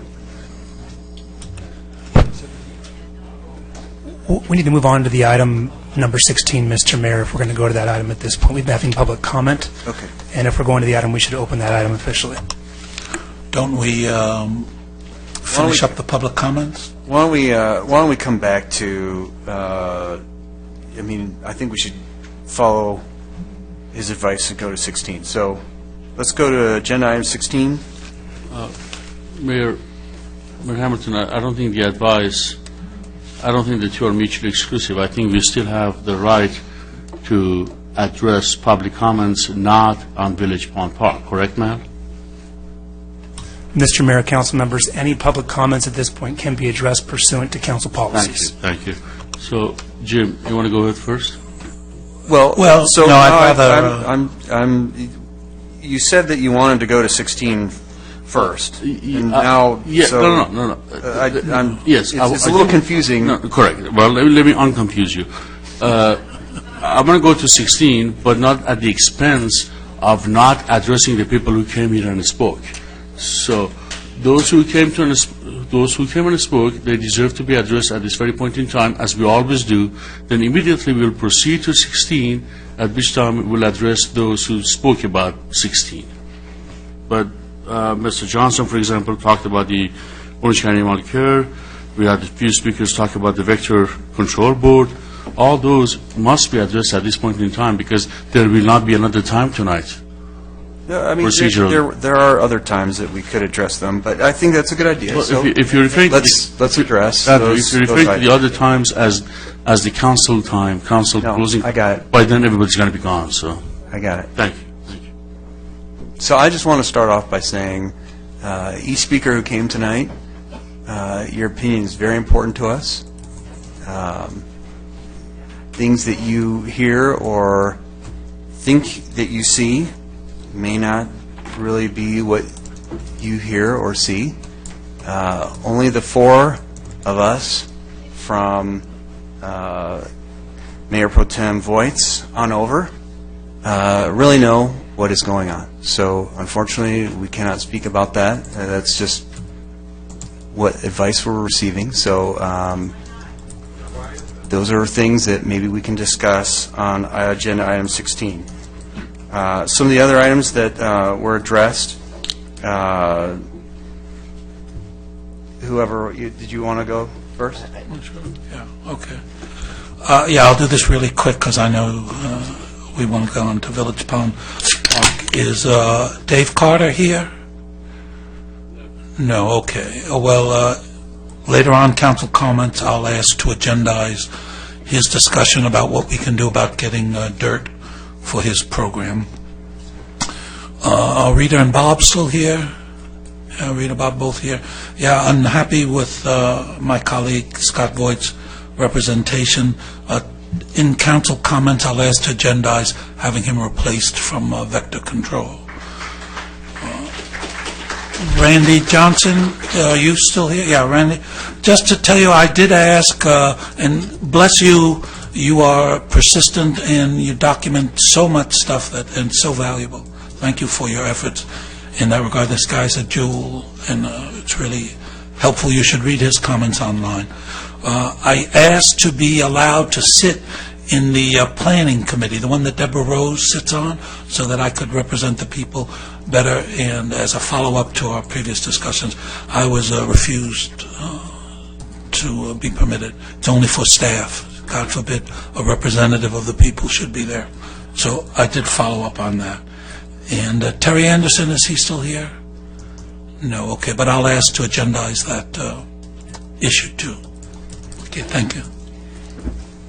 Yeah, I'd like to clarify and respond to the allegation I was not there for the new director for vector control. I was there at that meeting, so wherever he's getting his information, it was wrong because I voted on the budget. I voted on the new director we have for vector control. The last meeting that I had to leave with was a medical emergency, and then I had to leave, and I listened to almost 40 minutes of testimony on a thing that was not agendized. There was no aerial spraying talking about the Zika virus or the West Nile virus that has impacted central Orange County, not southern Orange County. They found some mosquitoes in Mission Viejo, but no place else, and none in Lake Forest as of yet. So the fact is that they're not talking about aerial spraying here. Then the fact is that only if an outbreak, and in the counties that have aerial spraying, which would be San Francisco, Sacramento, Bakersfield, aerial spraying is the only proven way to break the epidemic that comes from these mosquitoes. Once it breaks out, it carries and continues to go, and so it spreads like wildfire. So they go into the panic mode because the fact is West Nile and Zika are both carried by the same kind of mosquito. So that's what I have to say. The fact that wherever he's getting his information, I was there for the new director, former city employee of Mission Viejo, now with Vector Control, and he's come on and knows Orange County, and we're excited to have him. And he believes in what we do in Vector Control in keeping the rat population, the mosquito population abated. So I don't know where he's getting that information, so I have nothing further. So if there's any other discussion, we'll go to... If you would, Andrew, very quick. As far as Village Pond Park, please bear with me. I will address all of you when the subject comes up in a few minutes. As far as Village Pond Park, I think you'll be happy to hear what I say or what I don't say. I'll let you connect the dots when the time comes in a few minutes. As far as the Vector Control Board, when Dr. Gardner makes his motion, I will second that to remove Mr. Voigt's. There was a nice article that detailed out, I think Mr. Gardner put it out, that detailed out, and all in all, out of 9 meetings, Mr. Voigt has either been absent or partially absent in 7 of them. I find that inexcusable. That's not true. Well, the article is very, very detailed. So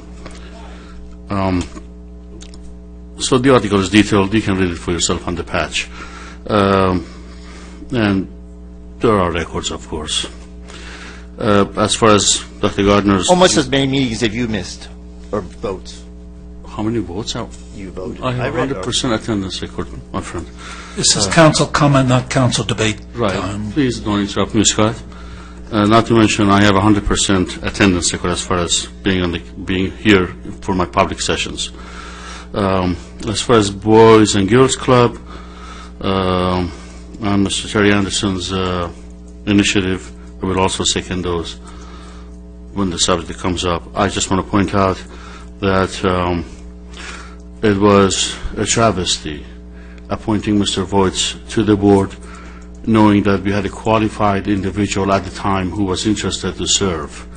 Mr. Robinson's pretext or excuse was that Mr. Voigt knew how to handle governmental pensions. First of all, I really don't think that's the primary function for any of us on that board to know about pension. Secondly, I bet you, and I will walk away from here and will not come back for a month or so, or however long you tell me, if Mr. Voigt right now could tell us what GASB is, what GASB does, what GAP is, and what statement in GASB addresses pension liability. If he can tell me any of those, I'll walk away right now. He absolutely has no idea about pensions. and that was Mr. Robinson's pretext to put him on that board and cast the deciding vote. This is cronyism at its highest. I hope you see that. Thank you.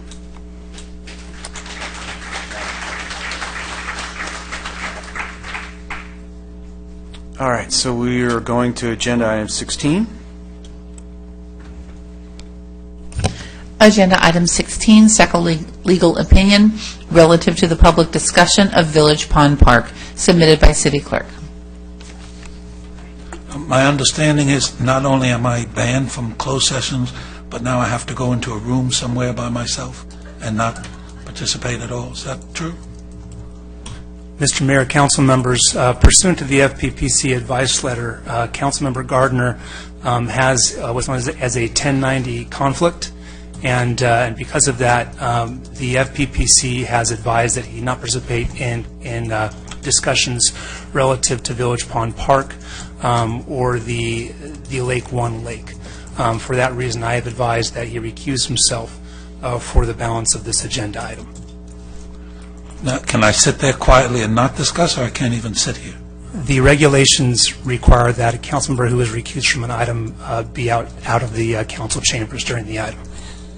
So you mentioned FPPC, and can you, I don't know if people, what is yes, the Mr. FPPC? Mayor, the FPPC is the Fair Political Practices Commission of California. They regulate conflicts of interest, and Government Code Section 1090, which prohibits contracts with entities with which a council member potentially has a financial interest. The council and the city requested advice of the FPPC, a neutral body, regarding Councilmember Gardner's HOA membership, and therefore his ability to be part of discussions, deliberations on these issues. They issued a letter to the city several months back opining that he should not be part of these conversations. So the recusal is simply pursuant to the state body that governs conflicts of interest throughout the state. But it's his decision. I mean, the sheriff is not going to At the end of the escort him day, away. So at the end of the day, conflicts of interest are governed by council members themselves. okay, exclusively. So it's up to him whether he stays or goes. That's correct. Okay. Just to fill you in, I'm in the process of appealing that decision, but at the moment that decision does stand, and the FPPC rule regarding that is because I participate in the HOA dues, and this might improve my financial situation by $5.96 a year. And because of that enormous gain to my financial position, I must recuse myself, which I now do. Okay, so that's his decision, and I'm just asking if everyone can be respectful. We're trying to run a meeting here, so let's have one speaker at a time. So do we have any additional public speakers? This is the time for you all, anyone who wants to speak on this topic who has not already. Tim Morissette.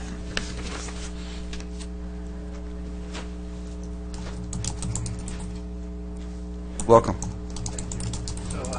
Morissette, resident of Lake Forest for 22 years. And a recent proud grandfather.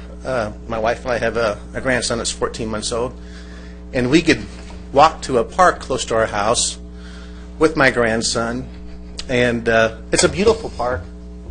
And I would be, as a parent and a grandfather, and if I had to live next to the cesspool that you live next to, I know there's vigorous comments made tonight. I would just be fuming about the condition of your park and that you can't take your kids there.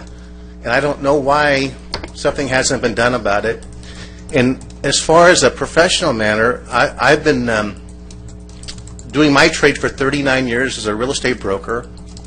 And something that has not been mentioned tonight at all is the property values that have declined for you guys.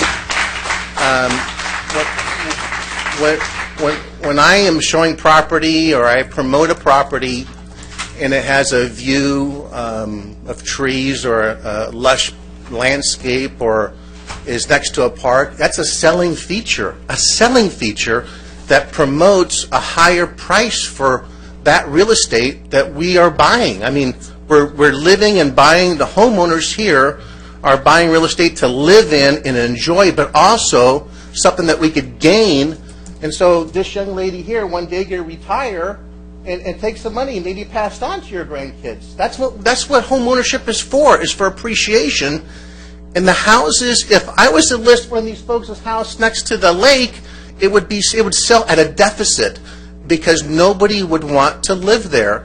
And so a financial gain is put upon these folks because of inaction by the city, and I think it's deplorable. Thank you. Thank you for your comments.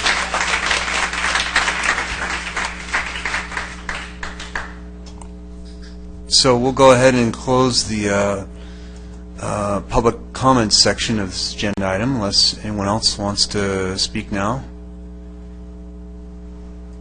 Going once? All right, so we'll come back to the council for discussion. So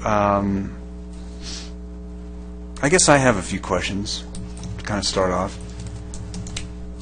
Obviously, we can't disclose items that have been discussed in closed session.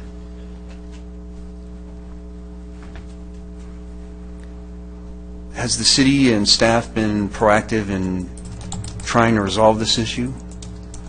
Is that a question you can answer? Mr. Mayor, council members, yes, I can answer that. I have not been involved in the negotiations with the association. That's been led by Keith Neves, Deborah Rose, and Tom Wheeler. But yes, they have been involved in negotiations with the association for some months now. Currently waiting on the association to get back to them with information regarding specific items that are relative to those or relevant to those negotiations.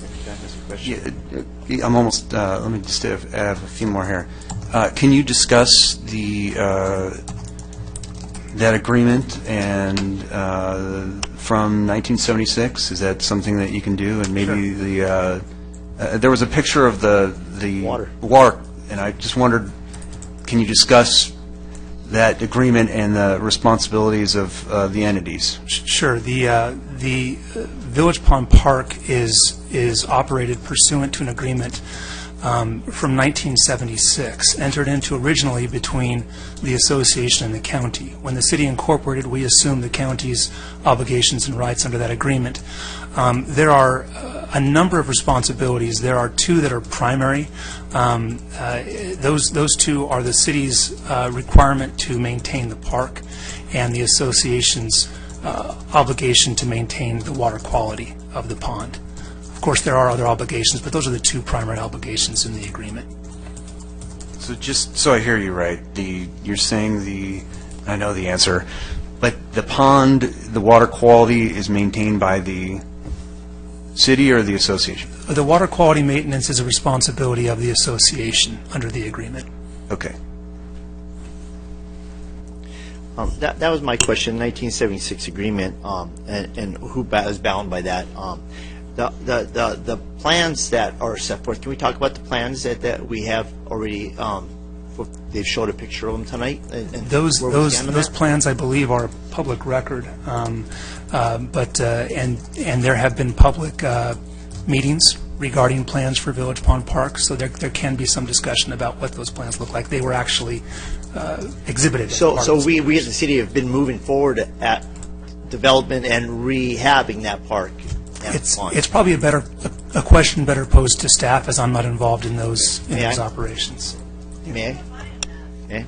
It's city staff.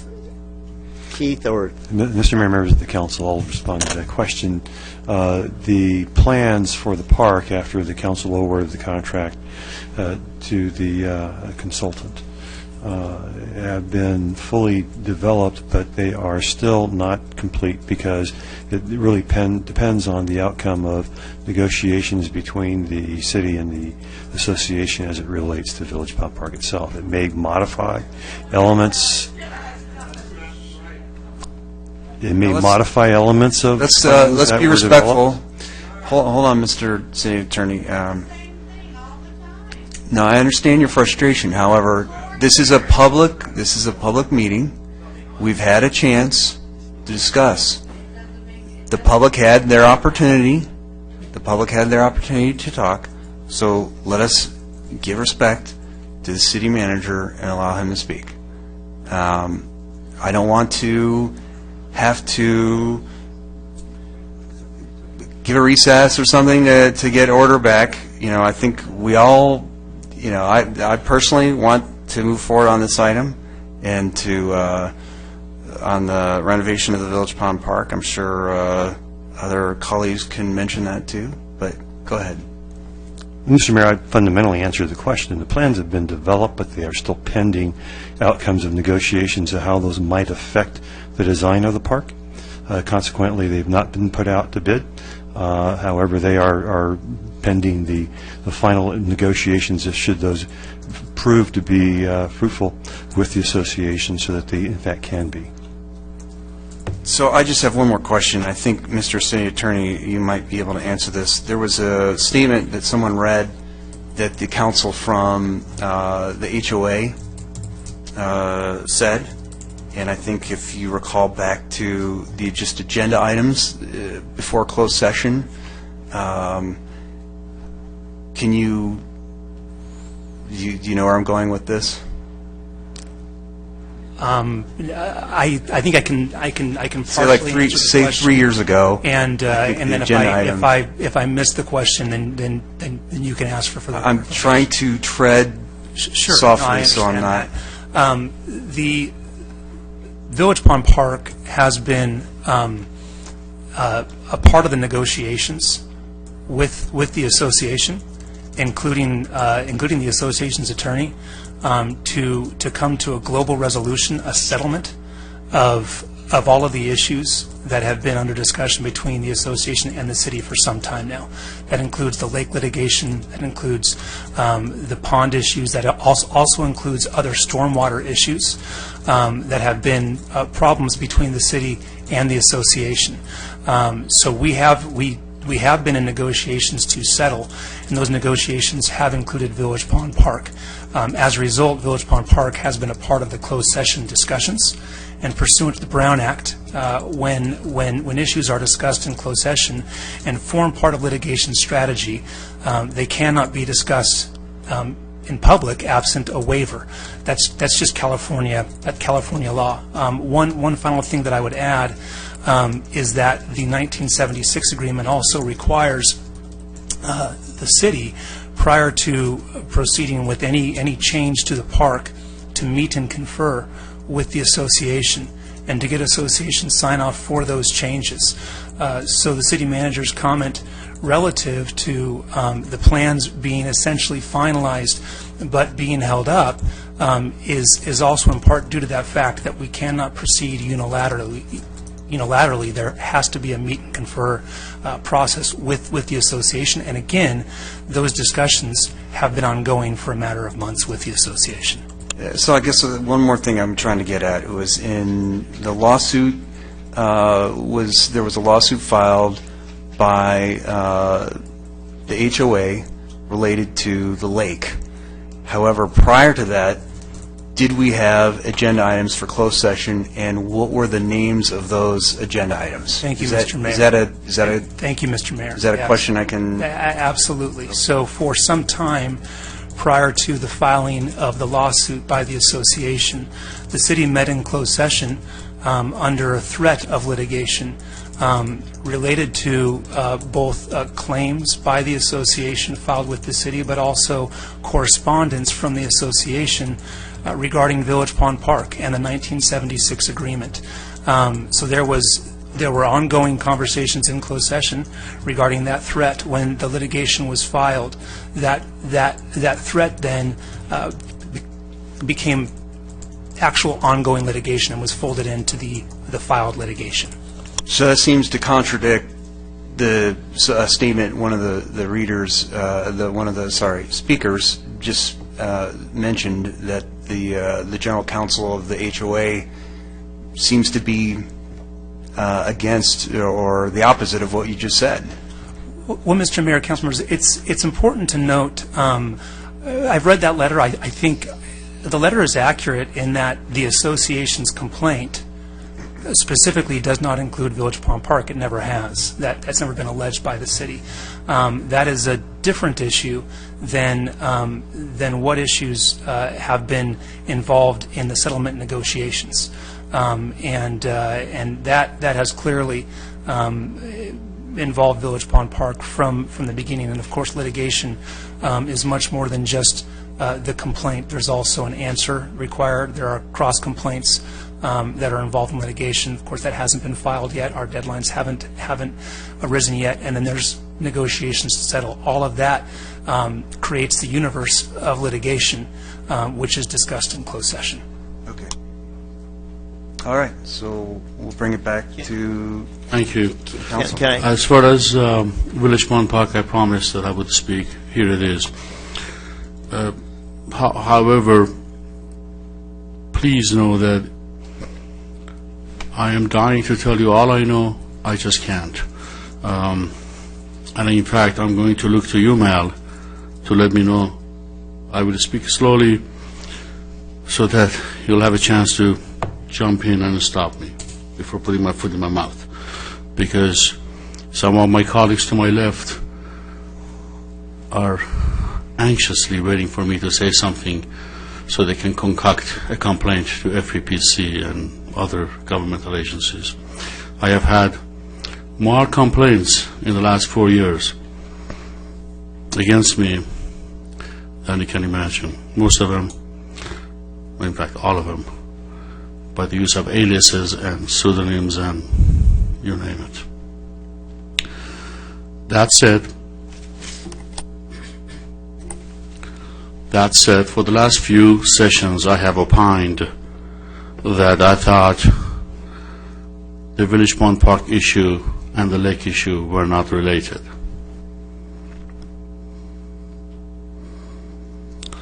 I even became ridiculed by one of my colleagues to my left. It was not. It's not.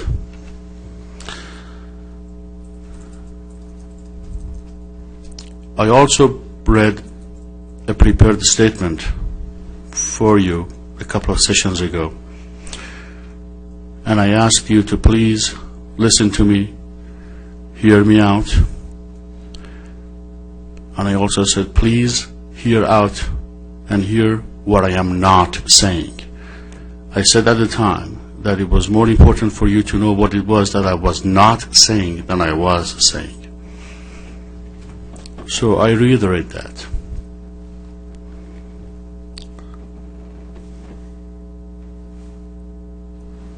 In due time, soon, in the weeks to come, if not in the days to come, you shall find out that you have had the friends in me on this, on everything, but the subject is Village Pond Park, so let me stay on the subject. You will find out that you have had a friend in me, because I understand that when the matter is voted upon, then I can legally speak about my vote, which I will gladly do. I don't know if I can say that I have been a lone voice in there. I am not being stopped, so I guess I can tell that I have been the lone voice. But in the days to come, I commit to you that there shall be a letter on my website, adamnick.org. And I think you will be very happy and content to see that. I apologize to every single one of you and everyone out there who's suffered because of this for the last 4 years. Believe me, if it were up to me, this would have never happened.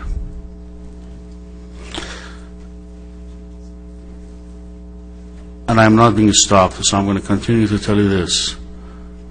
I think, in fact I know, that we are at the turning point now. Finally. It was proved that I was correct in my assertions early on, that the two matters were not legally related. As such, I achieved, we achieved, Jim, I, and you achieved what we wanted to achieve. There shall not be a need for a second opinion. We already have what the second opinion would have told us, Mr. Johnson.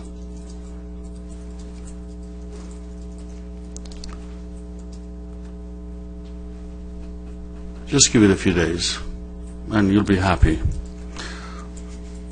We're on the right course now. Take my word for it, I promise. Now, the only thing that I cannot promise is a timely completion of the project. But what I can tell you is that the council, I cannot go on any further. Yes, and I'd like to hold off here because there's items that I feel are being mentioned or alluded to, and I'd like your opinion on whether closed session, because I would like to, I'm not going to say which items, but I would like to express my, I wanted to, what's the term I'm looking for? It is dispute the comments that a previous council member that I interrupted to ask legal advice. Sure. Some of those comments. Mr. Mayor, council members, there's... I feel like if he's letting out the cat out of the bag, then I should be able to disclose, and you said I can mention my vote in closed session, so... I have not mentioned my vote, Andrew. No, but you're saying member- that you're saying he's a lone voice. A council member is always that is entitled not to report their vote out of closed session. That is a permissible action under the Brown Act to report one's vote out of closed session. Well, I'm willing to come out and say that I voted with staff's recommendation, except today's vote. All previous ones, I've gone with staff's recommendation. You can say whether you voted that way. That's fine. Why can't you just wait for your time? What do you have to... I'm fine, but you're starting to disclose. I'm concerned that you're going to violate the Brown Act. I'm actually looking out for you here. No. You don't need to look out for me. Mal is out there, and he's looking out for me, and I asked him to do that. He's qualified. You're not. Let him look after me, please. Please don't interrupt me. Please be mayoral. Please be mayoral. That's fine. If you're saying that he's qualified, then I'm curious why you're wanting a second opinion. No, he's qualified to stop me before I put my foot in my mouth. Please, let me continue, please. I will wrap it up. Just, when you go home, just know that this council will finally do right by you. I'm so sorry for all the delay. I wish I could do something about it. Thank you.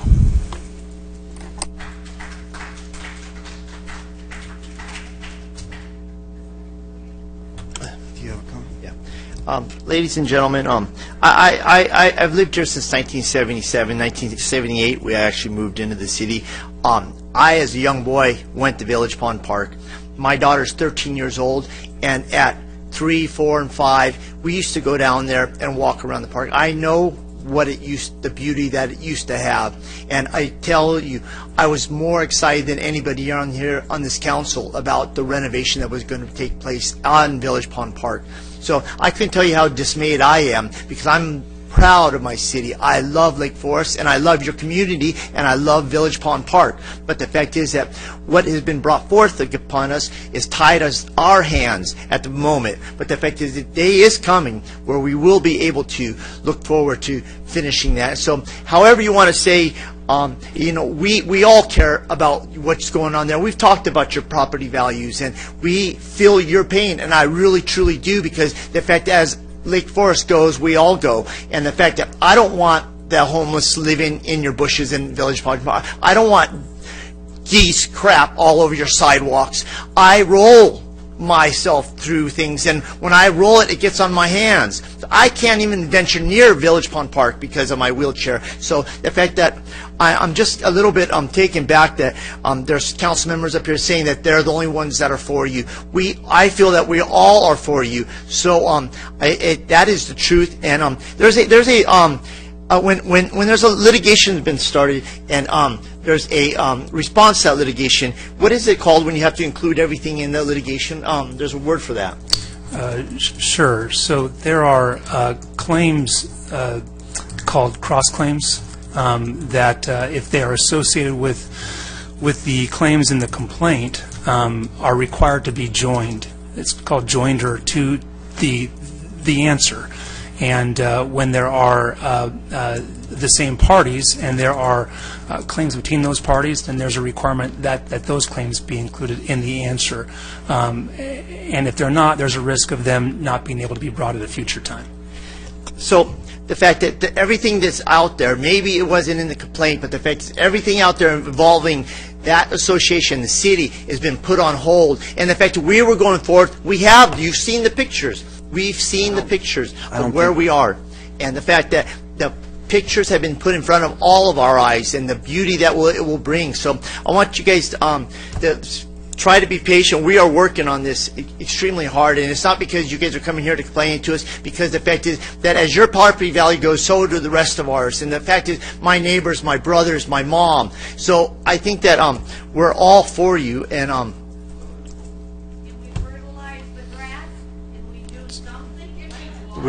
No. We're getting out of hand here. So now we have heard you, and it's something that, like I've said, we've been working on. I've even contacted. The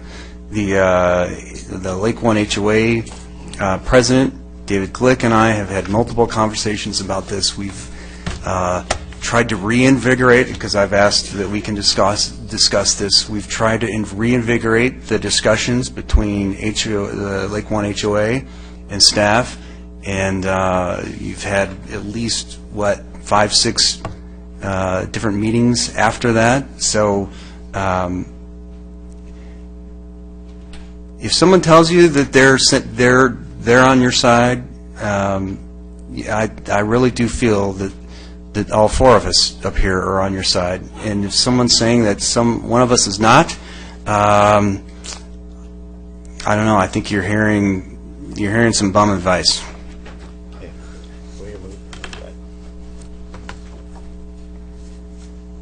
Any other comments? Yeah, and by the way, I was going to say that you were getting a little close there too. So I want to make sure that everybody's seen the plans. Okay, I just want to make sure Everybody's seen the plans. We're all excited. We're going to start the litigation. All right. So we will go back to. So I guess there's no motion. There's no. That agenda. No, let's move on. It's too late. So I guess we'll go to agenda item number 4. There has to be a motion, and if anyone wants to make a motion, we're not gonna. This is not like a two-way, okay? If you want to talk, this is a meeting. We have structure to this meeting. So I'll repeat it again. Does anyone have a motion on this item? I'm asking Mayor Hamilton to give us a 5. He's refusing to. I wanted to actually come out and talk to you, but Can we have a 5? Can I have a 5? If you want to have this item is, if you want to have other public, you can give some comments here.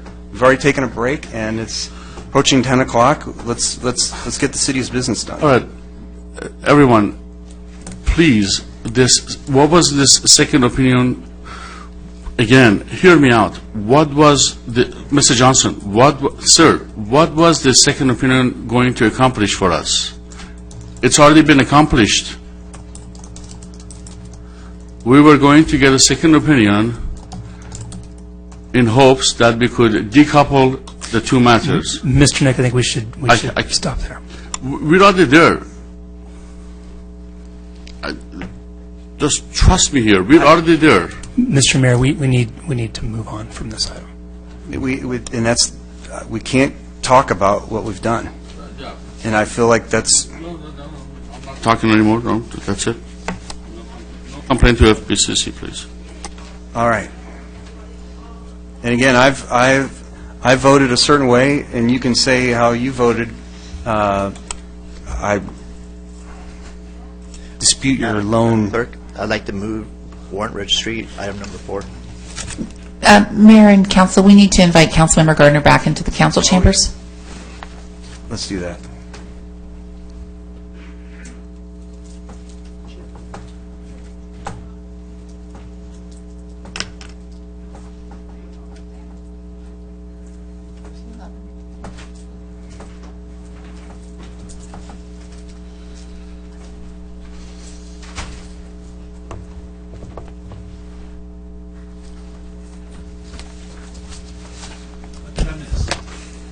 We're on agenda item number 4. Agenda item 4, certification of warrant register submitted by Deputy City Manager, Director of Finance. Move item number 4. I'll second. Cast your votes.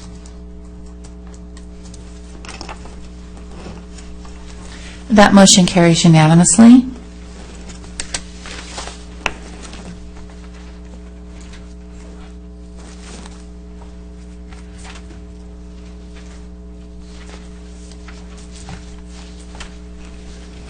The consent calendar miscellaneous, item numbers 5 through 11. I'll move them all except 8 and 11.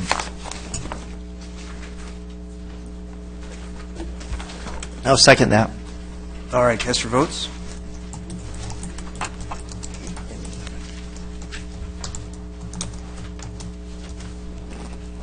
That motion carries unanimously.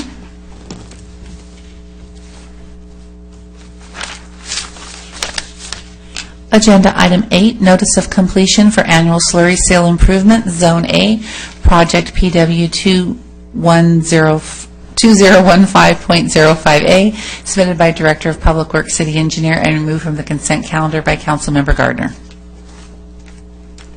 Yeah, I just wanted to mention, I wasn't real happy with the quality of work done there.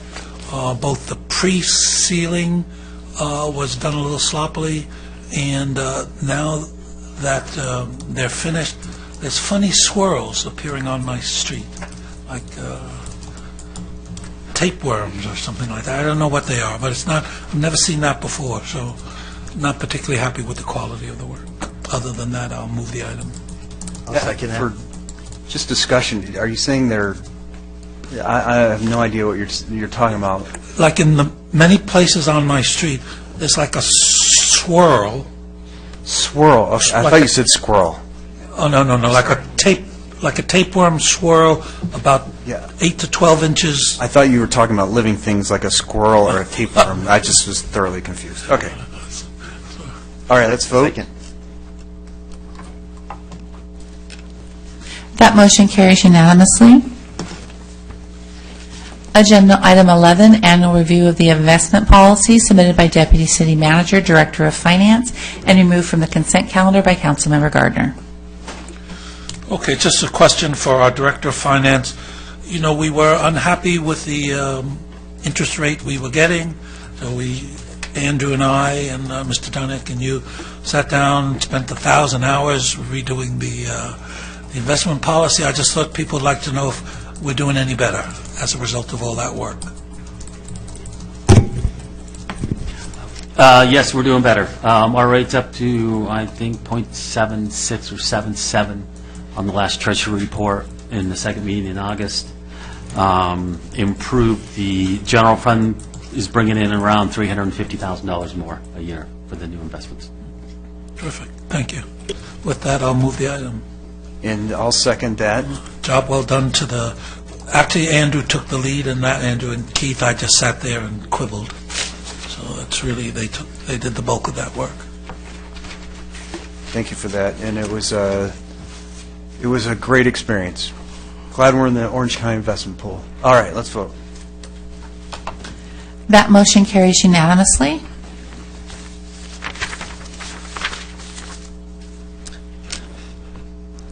Agenda Item 12, General Plan Amendment 6-16-4932, amending the General Plan Land Use Element and Recreation and Resources Element, Figure RR-3, to reflect changes to the land use designation of 7 sites citywide for consistency with the location of previously approved public facility, open space, and professional office sites, submitted by Director of Development Services.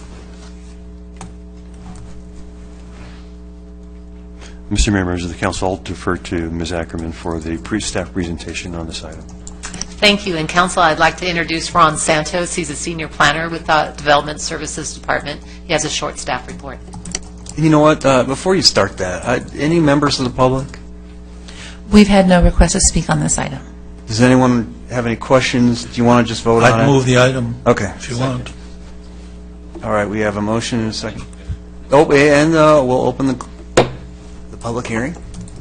And we have no speakers. Going once. Twice. We'll close the public hearing. And we have a motion and a second. Catch your votes.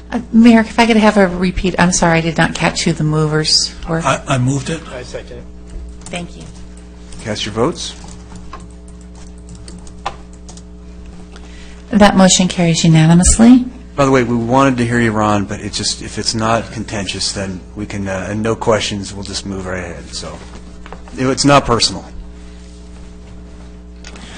Agenda Item 13, Fiscal Year 2015-2016 Community Development Block Grant, CBDG Consolidated Annual Performance Evaluation Report, submitted by Assistant City Manager, Director of Economic Development. You know, and dare I try it again? I'll open the public hearing. Do we have any speakers on this item? No, Your Honor. Well, in this case, you daren't. I had some comments. Does anyone want the presentation, or do you want to just go into questions? No, I don't want the presentation. Anyone else? Okay. My comments on the report was, it just wasn't, to me, a good report. It wasn't easy to get the information. The CDBG grant, there's a certain at-risk population that we're trying to do stuff for. And so there's information in there, but it just wasn't easy to get. I would have preferred something written better, for want of a better word. Something that said, this is our high-risk population, it's this kind of a profile, this is what we did for that high-risk population, et cetera. Instead, there's a bunch of appendices and, forms and things, and very difficult to know what did we actually do for whom. So, and maybe it's all there. I spent about an hour asking myself the question, what is our high-risk population, and how have we targeted them? And I honestly couldn't come up with that answer. I got bits and pieces of that, but I would have preferred a report that made it easy for me to see. So, it's my only comment. Okay. With that, I'll move the report. All right. Second. Motion second. If you cast your votes. That motion carried with Councilmember Nick absent from the dais.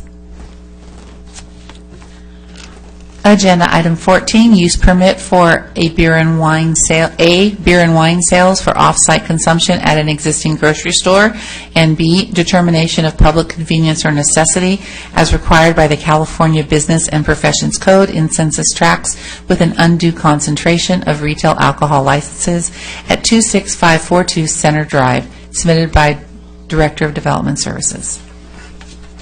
All right, unfortunately, I don't think we can go through this one really fast. So this item is a public hearing on the call-up of the Planning Commission's approval of a finding of public convenience or necessity, also known as a PCN, and a use permit for a 99-cent only store located at 26542 Town Center Drive. The PCN and use permit related to an application for a permit from the California Department of Alcoholic Beverage Control, ABC, for the sale of beer and wine at the 99-cent only store. This hearing will be conducted pursuant to sections 2.04.100 through 2.04.130 of the Lake Forest Municipal Code, as well as procedural requirements created by case law. The City Council's role is to review the PCN and use permit decisions de novo, meaning at the end of the public hearing, the Council may take any action on the PCN and use permit applications as if the applications were being heard for the first time. The City Council has reviewed all submitted evidence and is prepared to listen to all evidence and testimony presented during this hearing and to render an impartial judgment based on the evidence before us at this appeal. To ensure an impartial hearing, City Council members are required to disclose the details of any contact or communication related to the appeal that were made prior to the hearing. The City Attorney may assist City Council in this disclosure process. I think I'll start. My participation in a prior hearing before the Planning Commission was in a different role. I was the chair of the Planning Commission. Now I'm the mayor of the City Council. I do not have any personal interests, financial or otherwise, that would be affected by the outcome of the PCN decision. My prior statements relate to a completely separate PCN application that was submitted and reviewed under a completely different regulatory scheme. These changed facts allow me to review the facts of the present application from a different perspective and under different rules, permitting me to analyze the issues without reference to the prior hearing over 2 years ago. Would anyone else like to disclose any details of their ex parte communication? I attended both ribbon cuttings when they had grand openings. That's it. Well, my wife loves the 99-cent store, so I'm not sure if that's relevant. I've had no talks with anybody and I go into 99-cent store, I use it. But I've had no talks with them. I accept no money from the lobbyists who work for a 99-cent store. I did, when I was a citizen, I'm still a citizen, but when I wasn't on the council, I did speak about an application from 99-cent store in 2014, but as the mayor said, that was a different situation, and I was in a different capacity then, and this a different situation. In conjunction with the 2014 application, I did visit one of their stores in Garden Grove, and I'll be talking about that later. And then this time, because Garden Grove sold alcohol, so I wanted to see if they did what they said they did by going to the Garden Grove store, to checking it out. And this time I didn't want to visit that store because I thought that was prejudicial, because in that store they were violating everything they said they were doing. So I didn't think it was appropriate for me to go back into a store where I knew that they had done badly in the past. So this time I visited a new store, Huntington Beach, where they sold alcohol. So it wasn't, I had a fresh perspective. So I don't think that I have any problem sitting here. Do you have any advice? I didn't hear all the things. I guess that's up to him, but... Mr. Mayor, council members, based on the disclosures that I've heard so far, there's no concern with any conflicts at this point. Excellent. I don't have any financial interests and no conflicts.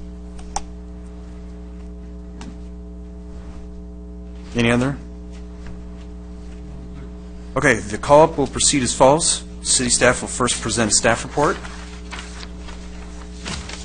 Representatives of the applicant will then present the reasons for the application and evidence not previously submitted. Members of the City Council may then ask questions of either the representatives of the applicant or city staff members.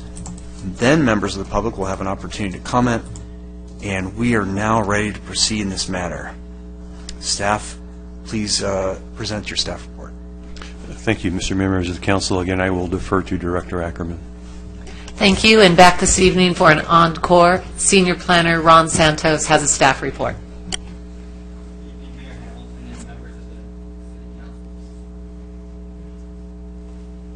This item is a council call-up of a planning commission approved use permit for beer and wine sales at the 99-cents only store in the Foothill Ranch Town Center.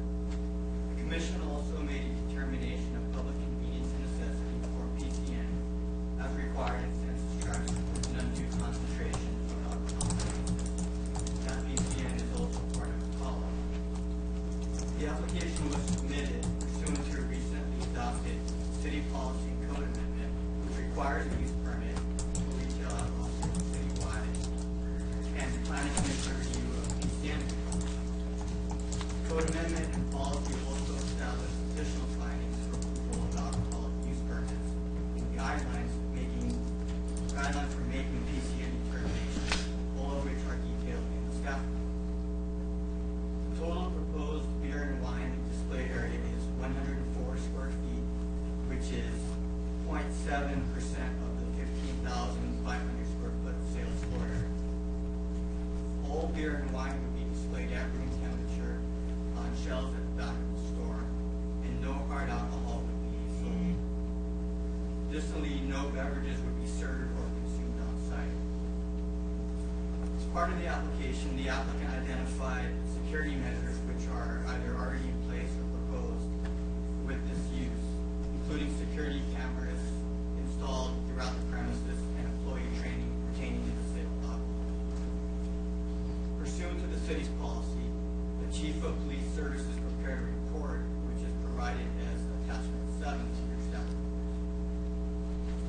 Other pertinent factors considered by the commission include the specialty character of the store in terms of pricing, that the business is a full-service grocery store which many customers use for one-stop shopping, and that beer and wine sales would be ancillary to the primary business operations. Based on the city council's direction this evening, staff will prepare the appropriate resolutions for adoption.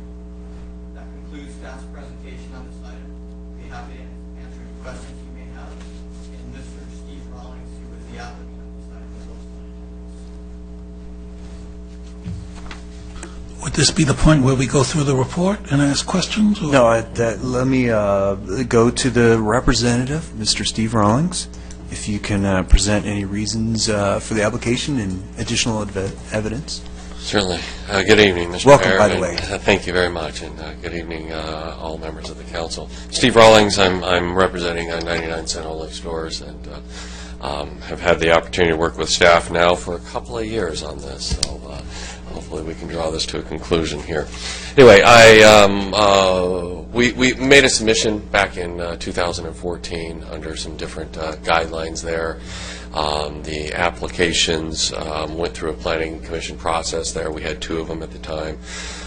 Subsequently to that, those applications were withdrawn based on the information that the council at the time was going to take up consideration for a potential kind of new policy or new procedure, new ordinance, whatever you want to call it, for vetting alcohol and more specifically public convenience or necessity. So with that, we went ahead and withdrew our applications and waited patiently for a while, and then the council went ahead and adopted a new ordinance, and after review of that ordinance, we felt that our application would conform to the policy, and we went ahead and submitted an application and went back through the procedures and went to the Planning Commission, I believe, in June, and we did receive approval 5-0 from the Planning Commission.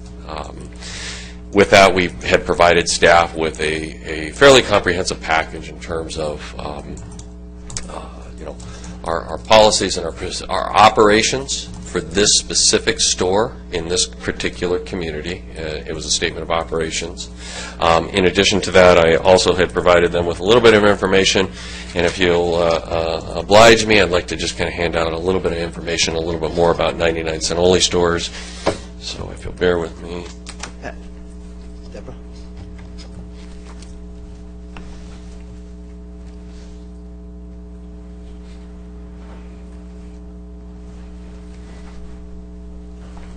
I'll wait till you guys get that, but in preference to that, 99-cent only stores was founded back in the early 80s, and it had an eclectic merchandise at the time, but over the years, especially in the last 10 years, 99 Cents Only Store has really focused on their core business, which now is groceries. I hope that every one of you have had the opportunity to go to 99 Cent Only stores. They have expanded from one store in 1983, and now there's, I want to say, roughly 400 now, 300 of those being in the state of California. They are approximately 20,000 square feet, so they're a little bit smaller than some of the traditional grocery stores that we're used to here in at least the state of California. Sell fresh produce, fresh breads, toothpaste, go on, all the same types of products that you can buy in any grocery store. And this has been really their mantra for at least the last 10 years. And they have had some success with obviously a lot of success with the grocery store business, and they continue to grow it. And we operate 3 stores now in the city of Lake Forest. So with that, I did want to point out a couple of things that are on this PowerPoint presentation that I decided to give as a handout. I've got did one break up there? Yeah, mine did. Here, I'll trade you. All right. Yeah, I don't think I have one. Here's.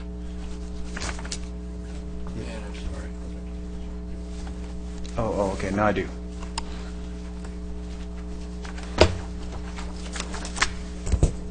But the emphasis on 99 Cent Only stores is to be a grocery store, and that's how they're operating here throughout the state of California. Each one of those stores here in your community are certainly have developed quite a bit of loyal customer base. Target customers are people that are certainly on limited budgets, that are shopping for families. We offer obviously extremely good prices, and we also service senior citizens who oftentimes are in fixed incomes. Not everything at 99 Cent Only stores is 99 cents. Sometimes things are $2.99 and $3.99, and sometimes as high as $9.99. And you can buy small little jars of salsa for 99 cents, and believe it or not, they actually sell a lot of them. I eat a lot of chips and salsa that would last about 10 seconds with me, but a lot of people will go out and buy products like that. And we're one of the unique stores that actually offer products like that, where we will get the quantity sizes small enough that we can actually offer them for 99 cents. And it's a method that works. And I think you're selling yourself short. As part of my research, I actually noticed 16-ounce jars of salsa for 99 cents. Wow. And I need to come to Lake Forest. So I just had to interrupt there. Well, maybe I was thinking of something other than the salsa, but anyway. So they're value driven, and our request here for you this evening is to be able to offer to sell beer and wine to our grocery shopping customers, much like we do in almost every other grocery store in the state of California. It's intended to be nothing more than an incidental sale that's ancillary to the main reason why you're at the store. People desire to be able to go to a grocery store and buy all of the products that they would like to consume. They would like to buy their toothpaste, they would like to buy their bread, they would like to buy their eggs, and they would like to buy a bottle of wine so that they can go home and enjoy that bottle of wine with their dinner. Our proposal here in our stores here in Lake Forest are that we would store them only on shelves, so they'll be warm storage. The amount of shelf space that is proposed to be dedicated toward beer and wine, I think, as Mr. Santos indicated, works out to something less than 1% of our overall store size. The store is like 20,000 square feet. I think we're proposing a footprint area of roughly 150 feet. So it's a very, very small portion of the business, and there are conditions of approval that the Planning Commission went ahead and adopted that we felt were extremely reasonable, but also provide a measure of control that certainly I think that your community would ensure your community that we're not going to expand our alcohol offering. We're going to be practicing good operational guidelines to make sure that we don't become any type of nuisance or public safety concern. Your police department has reviewed this and seemingly has had no objections. They didn't have any objections in 2014 and didn't express any objections in 2016. And with that, I don't have a lot to add, and I'm obviously certainly more than happy to answer any questions that you folks may have.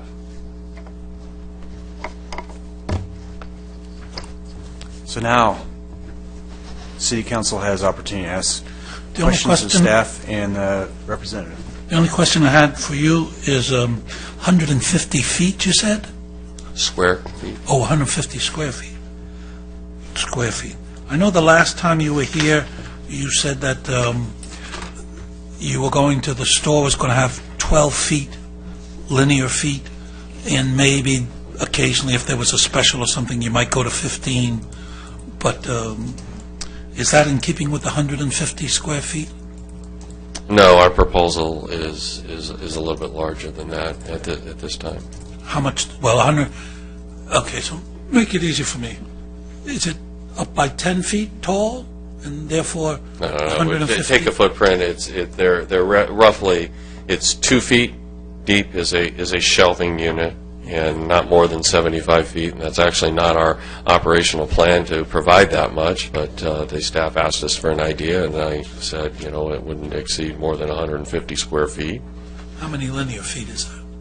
That wouldn't be 150 feet. Would be 75 linear feet, and we typically never provide that much product in any of our 75 linear feet. 75 linear feet. So you've really jumped from 12 linear feet, which is what you said in 2014, to now 75 linear feet. No, it's not. I'm just Okay. clarifying. Okay. I'm just clarifying. Okay. It's the only.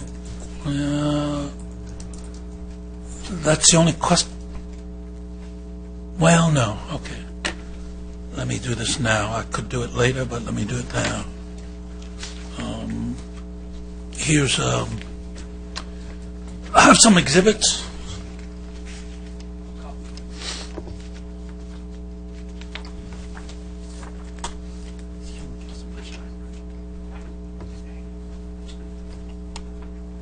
So, let's see, where shall we begin? You say that, and you said in 2014, and you say that you sell beer in your 99-cent stores in six-packs. And you say also that they're only available in their prepackaged arrangements, which are six-packs. In Exhibit A here, and again for you guys too, Exhibit A is a receipt where I went into the Huntington Beach store and I bought myself a beer. And the woman said, well, we sell these in six-packs. And I said, six-pack will get me much too drunk. I don't want to get that drunk. I just don't want to buy a six-pack.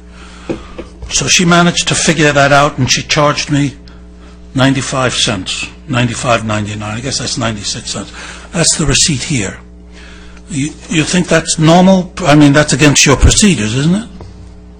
Our proposal for the store operations in Lake Forest, California, are spelled out in our statement of operations dated 4/26, and Okay. one of our conditions of approvals that was approved by the Planning Commission was that we would operate in accordance to the statement of operations dated 4/26. And you know what? In that statement of operations, I'm sorry, I didn't mean to interrupt. Does preclude us from. It specifically says we'll sell in 3-packs, 6-packs, 12-packs. Okay, you think in Huntington Beach they're allowed to sell singles? I believe that they are. Or you think they are? Because the woman at the cash register didn't believe they could sell singles.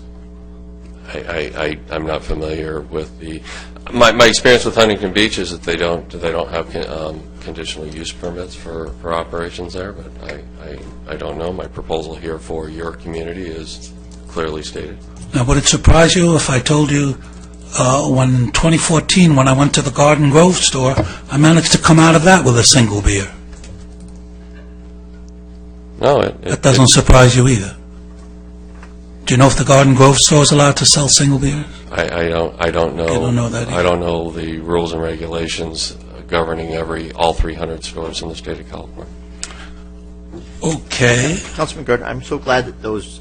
you can have them. I don't drink beer. You actually, I thought they were root beers. I was thinking you had some kind of fancy root beer there, so I'm thankful that now that I know they're beer, that you weren't sipping on them. I was thinking they were root beer. No, I don't drink beer. So, and when I read the reviews of these online, if I were a beer drinker, I wouldn't drink them anyway. I think it was called, this is, how can I say this properly? It was described as better than pee. That's not the exact words, but it wasn't, I'll go into that later. In that case. Okay, now, and I guess in a condition of your store is that all the wine and beer be sold in the back, right? The condition for the store here in Lake Forest is that. Now, if you look at Exhibit B, would it surprise you in Huntington Beach that they're selling the beer right by the checkout? Do you know if they're allowed to do that in Huntington Beach? I don't know. I do not know. Would it surprise you if I told you in 2014 when I went to Garden Grove, not only was it right near the checkout, but it was actually on the checkout desk, where the gum usually is. Actually on the checkout gum. Here, have a beer. Would that surprise you? Would it disappoint you? You have no opinion? I have no opinion. Okay. Item number C is a picture of a 30-foot long wall of beer and wine.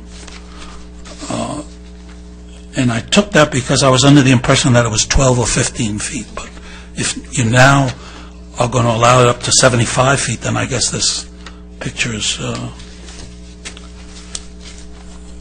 kind of incidental, or it's not relevant anymore. Exhibit F goes to the quality of your wines that you sell there. Apart from better than P, which speaks to the quality of the beer, what do you think the quality of your wines is? Is this pretty good stuff? I mean, the price is right. $2.99. Is it a good? Are we getting a good quality for that $2.99? Because that would factor into the PCN. Wow, we can get a good quality for $2.99. $2 Chuck is really good. Is yours comparable to $2 Chuck's? Good quality? Do you know? I think that there's certainly some wines that are highly desirable by a lot of people. Your wines? Yes. All right. Well, if you look at Exhibit F, I went to the Wine Enthusiast, I went to the Wine Buyer, I went to the Beverage Testing Institute, I went to the Cheap Wine Ratings, I went to the Reverse Wine Snob, that's a nicer way of saying the Cheap Wine Ratings, and I went to their websites looking for a rating, a wine rating. You know, wine ratings, 98, 96, 92. Almost none of the wines, I found only one wine, and I bought a whole bunch of wines, which my wife is busy drinking. And she says they're okay, but she prefers $2 Chuck. But she says they're okay. She doesn't mind it. The only wine I could find that you had was had a rating of 84. Now, honestly, I'm not a wine connoisseur. That's my son's area. In 84, as I understand it, is like better than B. It's the same rating on the beer. So this stuff's either not rated or rated extremely poorly. I went to the websites to see, of these companies, to see whether or not on the websites at least some of these wines had received awards. Because again, the quality is an issue. And none of them had. So much for the... Can I just ask you a question? Yeah. So I thought you said ratings, but then I don't know if you're saying awards. I don't know if that's... Those are two separate things. I know, but I just wanted to make sure you meant that two separate... Yeah, I could find... You meant those on separate... their websites of the companies who make these wines, I looked there to see if they had received any awards for these wines, which they hadn't. In these other websites where they rate wines, they don't particularly tell you about awards. So I was looking, is there anything here, either good ratings or awards that we could say we're getting good quality? I just wanted to understand. Thank you. Okay. So, okay, and now again, it was the Huntington Beach store. You know, would it surprise you? And I guess you have a policy. I'm sure that now, you know, you keep telling me you don't know about Huntington Beach and you don't know about Garden Grove, and you don't know what your corporate policies are. And well, actually, you're a lobbyist, aren't you? You're not an employee of 99 Cent Store. I'm not an employee Right. of 99 Cent. Right. But you lobby for them. Well, you do this, Correct. calling that lobbying, or represent them. And things. Have you ever represented them in Huntington Beach or Garden Grove? No. Okay. Do you represent them in other cities or just this city? Yes. How many cities? I have probably represented them in over 50 municipalities. In 50 different cities. Okay, let's just talk about the 50 cities that you represent them in. In any of those other cities, can you buy single beers? Quite possibly. You don't remember? I wouldn't remember. Okay. Well, let me ask you something I'm pretty sure you're going to remember. When I bought this beer, actually all the alcohol, I bought a whole bunch of alcohol and beer. And I understand it's a corporate policy to ask for people's identification of age. Now, I understand I don't look like a teenager, but the truth is I often get carded just because, you know, you got to be carded. Someone is Your showing youthful- you grace. That was the grace No, they no, were no, showing no. you. Your youthful appearance. And she was a cute young girl, too, so, you know, but I'm happily married to a woman who likes this wine. Anyhow, you know, they didn't card me, either in Huntington Beach or in Garden Grove. Wouldn't that be against corporate policy? Corporate policy is typically if somebody clearly appears to be over the age of 21, typically if they appear to be over the age of 40, then it is sometimes, you know, not necessarily to card them. You know, I thought I read somewhere that it was your policy to card everybody. Is that not true?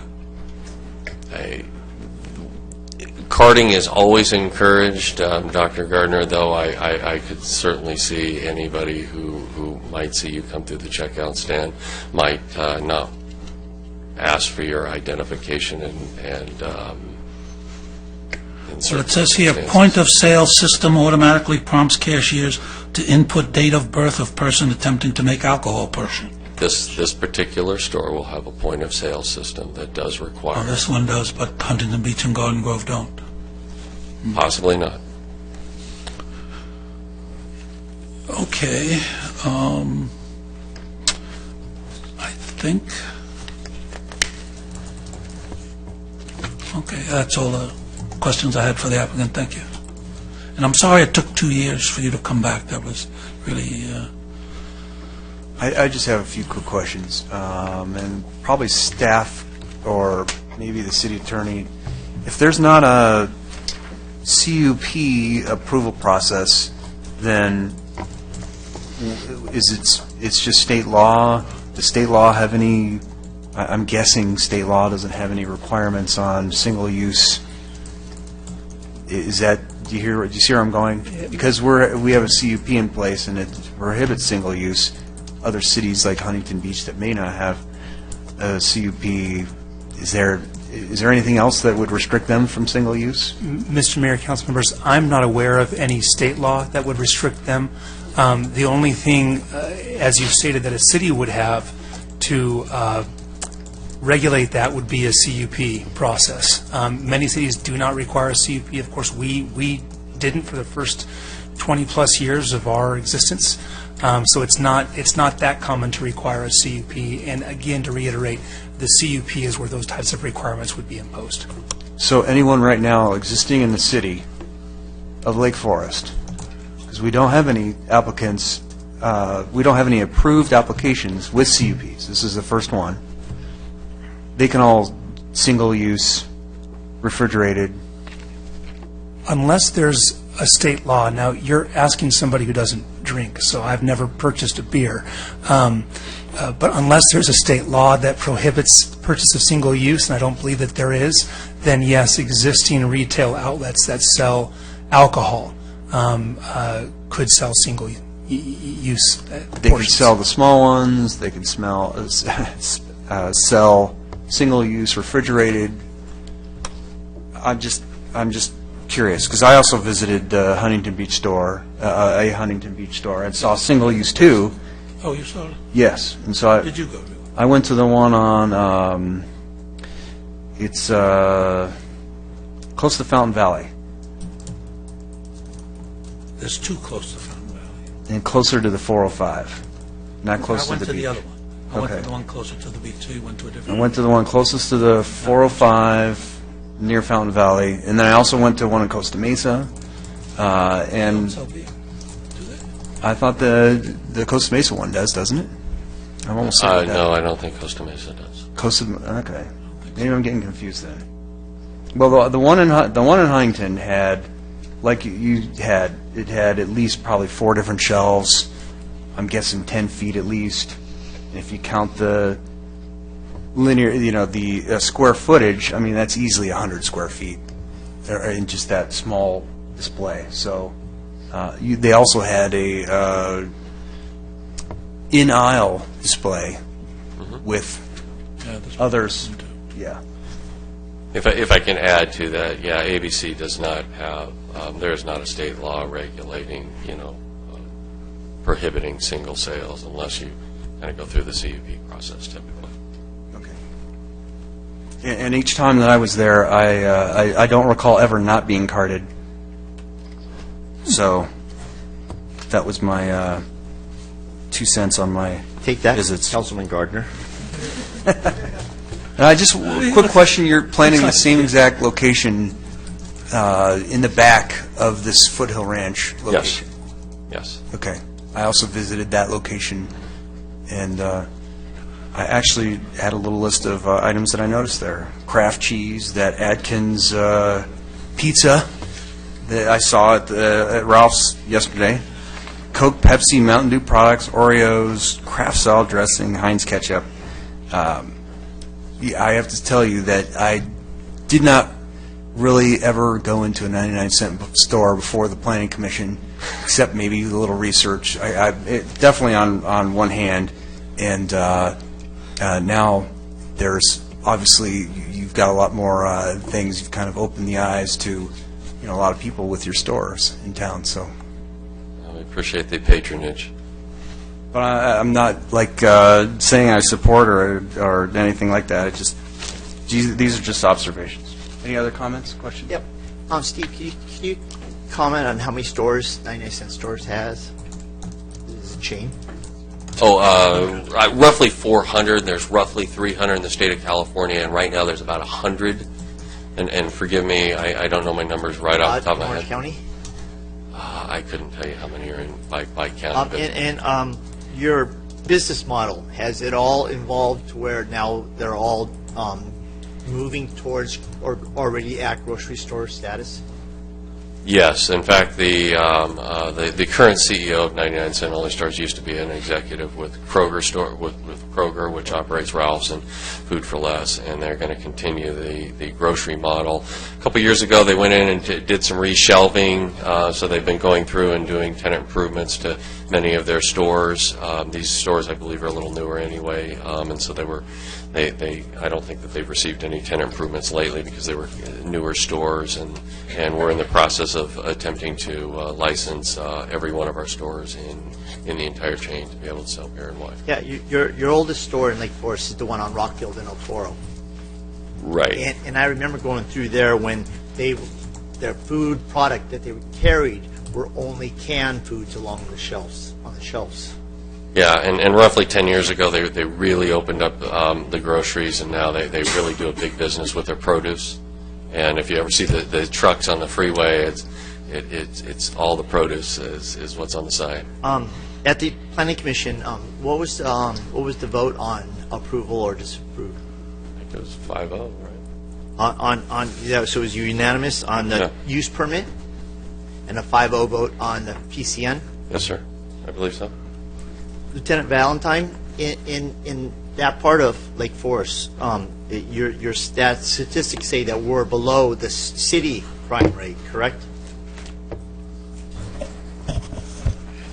Yes. We were just doing questions of the applicant. No, and staff. Oh, we don't do anything? Okay. So the report we prepared gave both crimes in the area and calls for service.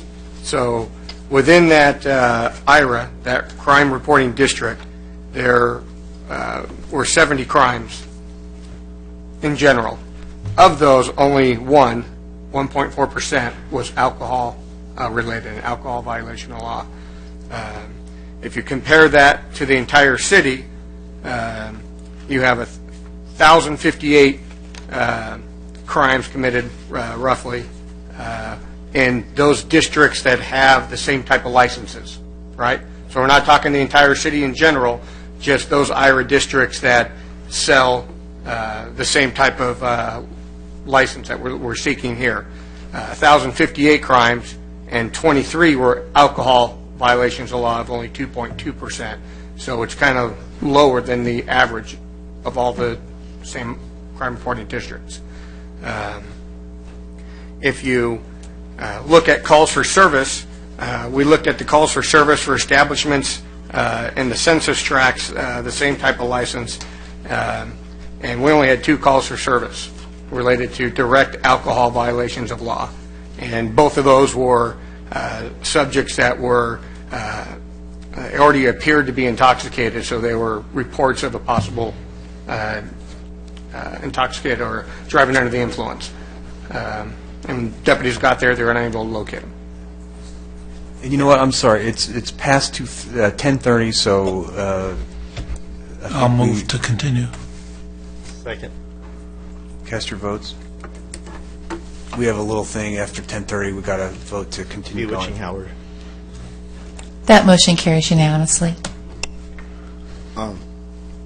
Ron, now in the staff report it says that the zoning of that is compliant with the PCN and the conditional use permit, or the use permit that was granted at the Planning Commission. That's correct. It's commercial zoning at that property, which would allow sales or any kind of. And how close is the closest building to that location? It's a standalone building, correct? 20 feet. I think it's a Red Robin, isn't it? Yeah, Red Robin across the street. Buffalo shrimps, excellent. I concur. They are excellent. Yeah, they're good there. Turn to page 400 of your staff report, so your photo, and it shows the subject building and adjacent buildings. And there's a scale on the bottom right of the corner, so you can Thank you. approximate this. 28 feet. So the closest store that's selling carryout would be the Walmart store back in the corner. I believe so. Walmart existing? There's another one. Oh, that's closer. I think the Walmart's closer. I think the Walmart's closer. So, Looks like number one is on that map. Steve, in the since this is new to us, I'm actually I love that we were, as the planning commissioner and the city involved people, that were able to come up with the use permit and the conditions for approval. Do you know how many of those were actually put in the use permit? How many conditions of approval? Yeah. 21. 21, yeah. 21. So I'm satisfied with what we've got. I as someone that I believe that the businesses help our city, and we should be thankful for the city's businesses that we have here. I'm always at the grand openings of our businesses, thanking them for their investment in our city. And as times have got harder, the business model of those that are still surviving as brick and mortar businesses are ones that are thinking outside the box. And you guys have evolved in the last 10 years, moving to a full grocery store model, which actually I think is good for the consumers of our city, because it gives them their you will fit into a demographics to where there will be people that will shop at your location just because of your prices and your convenience. So I have nothing else. I think that the city planning commission is needed to be thankful because of the work they did. They did Omen's work, and you were the first that came up with the use permit that was before you for the city to maintain some sort of control over future PCNs. And so I want to thank you for your patience and waiting so long to come back to see my councilman Jim Gardner. And you know, the taste is in the eye of the beholder. All my friends say I drink yellow beer because when I go to a football game or something, I'm drinking Bud Light. They always like Hardcastle or something more pale. And so I think that it's in the eye of the beholder. So I think that your products will sell, and it's not my job to sell them. It's your job to sell them. So good luck to you guys. I will say this. I think we're still asking questions. I don't know that we were wrapping it up. Yeah, I have actually one more question about the, again, the same thing about the state requirement for single use. Is there a state requirement for the card readers, the the age, whatever that machine is called that we have in the CUP? I think it's anybody that looks below 30 gets carded. Yeah, so that was a compliment to you. Yeah, no, I know, but is there, like, we're requiring a system, a system, whereas I don't think state law requires that, so that's an additional item. Mr. Mayor, Council, I'm not aware of state law that requires that. That likely is a condition that is imposed over and above state law. Mr. Rawlings probably is better equipped to answer that as he deals with these issues much more frequently than we do. There's not a requirement by the state to have a card reader as part of your operation there, but 99 Cent Only Stores is making the investment to have these in place. It's just an extra check on our behalf because we certainly want to abide by all of the rules and regulations, both at the state and at the local level there, and we find that it's just another safeguard to prevent human error, and it's just it's a simple system, and it is kind of an expensive system, and so these stores will certainly be equipped with that because partly it's a condition of approval, but it's a good business practice. I have some more questions. Go ahead. Okay. And if you go to your material, it's attachment D, and if for Lieutenant Valentine's benefit, Carlo, you've got a slide there, which is our attachment D. So if you put the slide up, Lieutenant Valentine could see it. Here it is if you want it. Well, I think, I appreciate your diligence in preparing that, but, I mean, if we just have it ourselves, I think if it goes on, I just don't want it to be a city item. So I think if we need to just distribute it. Well, no, I'm going to ask him a question about the chart. But it's your chart. Yeah. Okay, can you, yeah, all right. That's a chart, and I apologize to you in the audience who can't see the chart, because for some reason the mayor doesn't want to put it up on the slide. I don't know why. Well, it's not your presentation. It's my city, and I'm representing my people. So I don't understand. But that's, you're the mayor. You're entitled to do those kinds of things.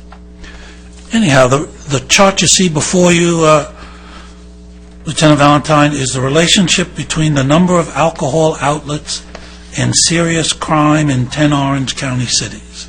And those probably are the 10 Orange County cities controlled by OCSD, so that we have a standard. On the left-hand margin, it's the crime.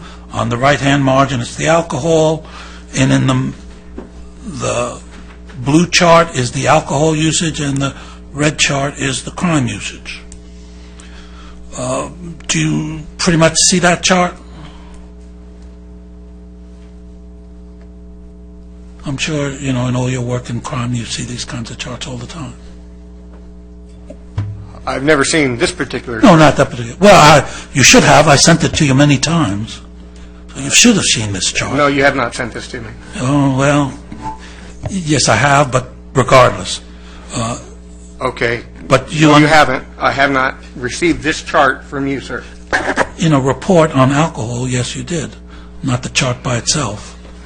But it doesn't matter if you've seen it before or not. But you're seeing it now, and you understand what's being displayed there. That's about a ratio of about 1.1, or 1-to-1 ratio between crime and alcohol, basically saying that as the number of alcohol outlets goes up, the crime goes up, in almost a pretty much 1-to-1 relationship. Matter of fact, in social science research, you'll rarely see a chart that shows such 1-to-1 relationships. That would be true, wouldn't it? I have no comment on that. I've never seen this chart or this data. When I look at this, you've got crime listed here on the left side. I don't know if that's part 1 crime, part 2 crime. What Part 1 crimes per 100,000. When you talk about outlets, are you talking about strictly point of sale where they... 20 and 21s. Okay, so you're talking about, for members of the audience, people that consume alcohol on site, or people that can buy it and they can't consume it on site, but they're walking out? Walking out. So they're no consumption on site? Right. Okay. Okay. So going back to the chart, there's a pretty powerful 1-to-1 relationship, almost 1-to-1 relationship between crime and alcohol, assuming that the chart's correct. Wouldn't that be true? Once again, Dr. Gardner, I've had no time to look at this chart or analyze the data or the methodology or anything else going into this. So I don't know exactly. You're wanting me to make an assumption that this chart is correct. Well, I'm saying if it were correct. I can't do that. But if it were correct, wouldn't that say that there's a 1-to-1 relationship between them? I can't make that assumption. I don't know where the data or anything from this chart came from, sir. Well, this chart's been in your possession for more than 2 years in that report, but you don't seem to recall that. Well, I think you're asking a math question. And all right. So let me. Okay. You're really asking a math question. All right. Then I'll ask Councilman Nick, and I'll ask my good friend, the mayor, because you guys are mathematicians. If it has a slope if it has a slope of 1, I'd agree with you. Okay. If the information is correct, I'm talking to the wrong guy. There's a slope of 1. That looks pretty much like 1 up, 1 over. I agree with you. That looks There's pretty math. good for a slope. If you're asking a math question, I will agree with you on the math of that chart. Okay. And the next chart about DUIs, that's a little less. It's probably slightly less, but that's still pretty much a 1-to-1 relationship with a couple, 2 or 3 outliers. Councilman Nick, would you agree with that? You'd say that too? Okay. Yes, I do. So talking to my 2 math experts that I have here, it's pretty clearly a relationship between increasing the number of alcohol outlets and crimes or DUIs, if this data is correct. Except, we've had a whole discussion on crime in South Orange County, and, you know, Laguna Woods is gated. It has really low retail, so they are going to have a smaller amount of, and I'm not here to argue with you. I'm just saying that, you know, you compare gated community or Well, if you took RSM Laguna Woods out, way at the end. if you took Laguna Woods out, it really wouldn't make that much of a difference to the chart, would it? Well, if on the E, you've got it's not a 1-to-1. It doesn't look like a 1-to-1 to me on that one. On the DUI? Yeah, I mean, you've got an outlier that looks much less, sure. But at least on just serious crimes, that's clearly a 1-to-1. Okay, so if we're in agreement that the relationship between alcohol outlets and serious crime, at least in this chart, looks pretty much like a 1-to-1, then Lieutenant Valentine's, on page 7 of 12, it says, based on police services review, Lieutenant Valentine concluded that issuance of the requested ABC license would not trigger a need for increased law enforcement services or contribute to an existing law enforcement problem in the area. In fact, it would be pretty accurate to say that it would in all areas, because if the relationship is 1-to-1, the more you have, the more it's going to pop up. Maybe not necessarily in that area, but in all areas, because that's what a 1-to-1 relationship pretty much tells you. Can I dialogue here, or do you want me to wait? No. Well, so we just said that we're all in agreement on this campaign to combat crime, and you know, it was what, 90%? Help me out with the numbers. So I don't, the memory sometimes. It was 90% of property crimes were all crimes of opportunity where people didn't lock stuff up, and I just, if we're investing in this crime campaign to help people to lock their doors, you know, it shouldn't matter, because, I mean, I'm just playing advocate here, right? If people are consuming alcohol, we really can't adjust and change our crime. If I'm understanding you right, Well, we could by having. So you should have said back when we had this campaign, well, you know, this campaign's not going to work because the alcohol outlets in town are what they are, and it's a 1-to-1 relationship. So Yes. there's really nothing we can do to combat crime. If it's truly a 1-to-1 relationship, we could probably disband. I'm kidding here, but disband the police department. You know what I'm saying? If there's nothing we can do to affect crime except the locations of alcohol. No. There are many things, but you're saying that's the relationship, is the 1-to-1. That is. So I'm just a relationship. I'm not trying to be combative. I'm just trying to understand. Well, this is Part 1 crimes. I'm just trying to understand. If we knew it was Part 1 crimes, there's very little we can do about the existing, 50 or 60, whatever it is. I think it's about 40 outlets we have now. But if we know with reasonable certainty that having number 41 is going to increase, there's no reason to actively increase the crime. There's very little we can do to decrease that. The crimes being caused now in the city of Lake Forest by drunks who commit assaults and robberies and rapes, etc., because they're out there drunk, and I don't know how many that is. There's very little we can do about that because we have all these access. And I'm not suggesting that we close them, but if you're going to say to me, shall we open another one, and this data is correct, that I know with opening another one comes an increase in Part 1 crimes, I want to say, what's the offset to that? Okay. And there was a compelling offset. The other time, I think the last PCN we looked at an area where there was people in wheelchairs or something, or old people in From walkers. Muirlands and El Toro. Yeah, the Muirlands and El Toro, that's right. And there, that was, there was clearly, those people had no place else to go, and they had difficulty going around.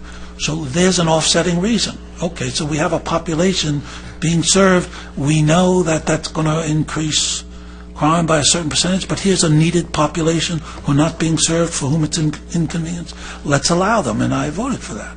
Do you mind another? No. I'm just trying to dialogue. If you feel like I'm interrupting, I can wait. No, it's just... I recall our conversation about crime in South Orange County and, our proximity to L.A.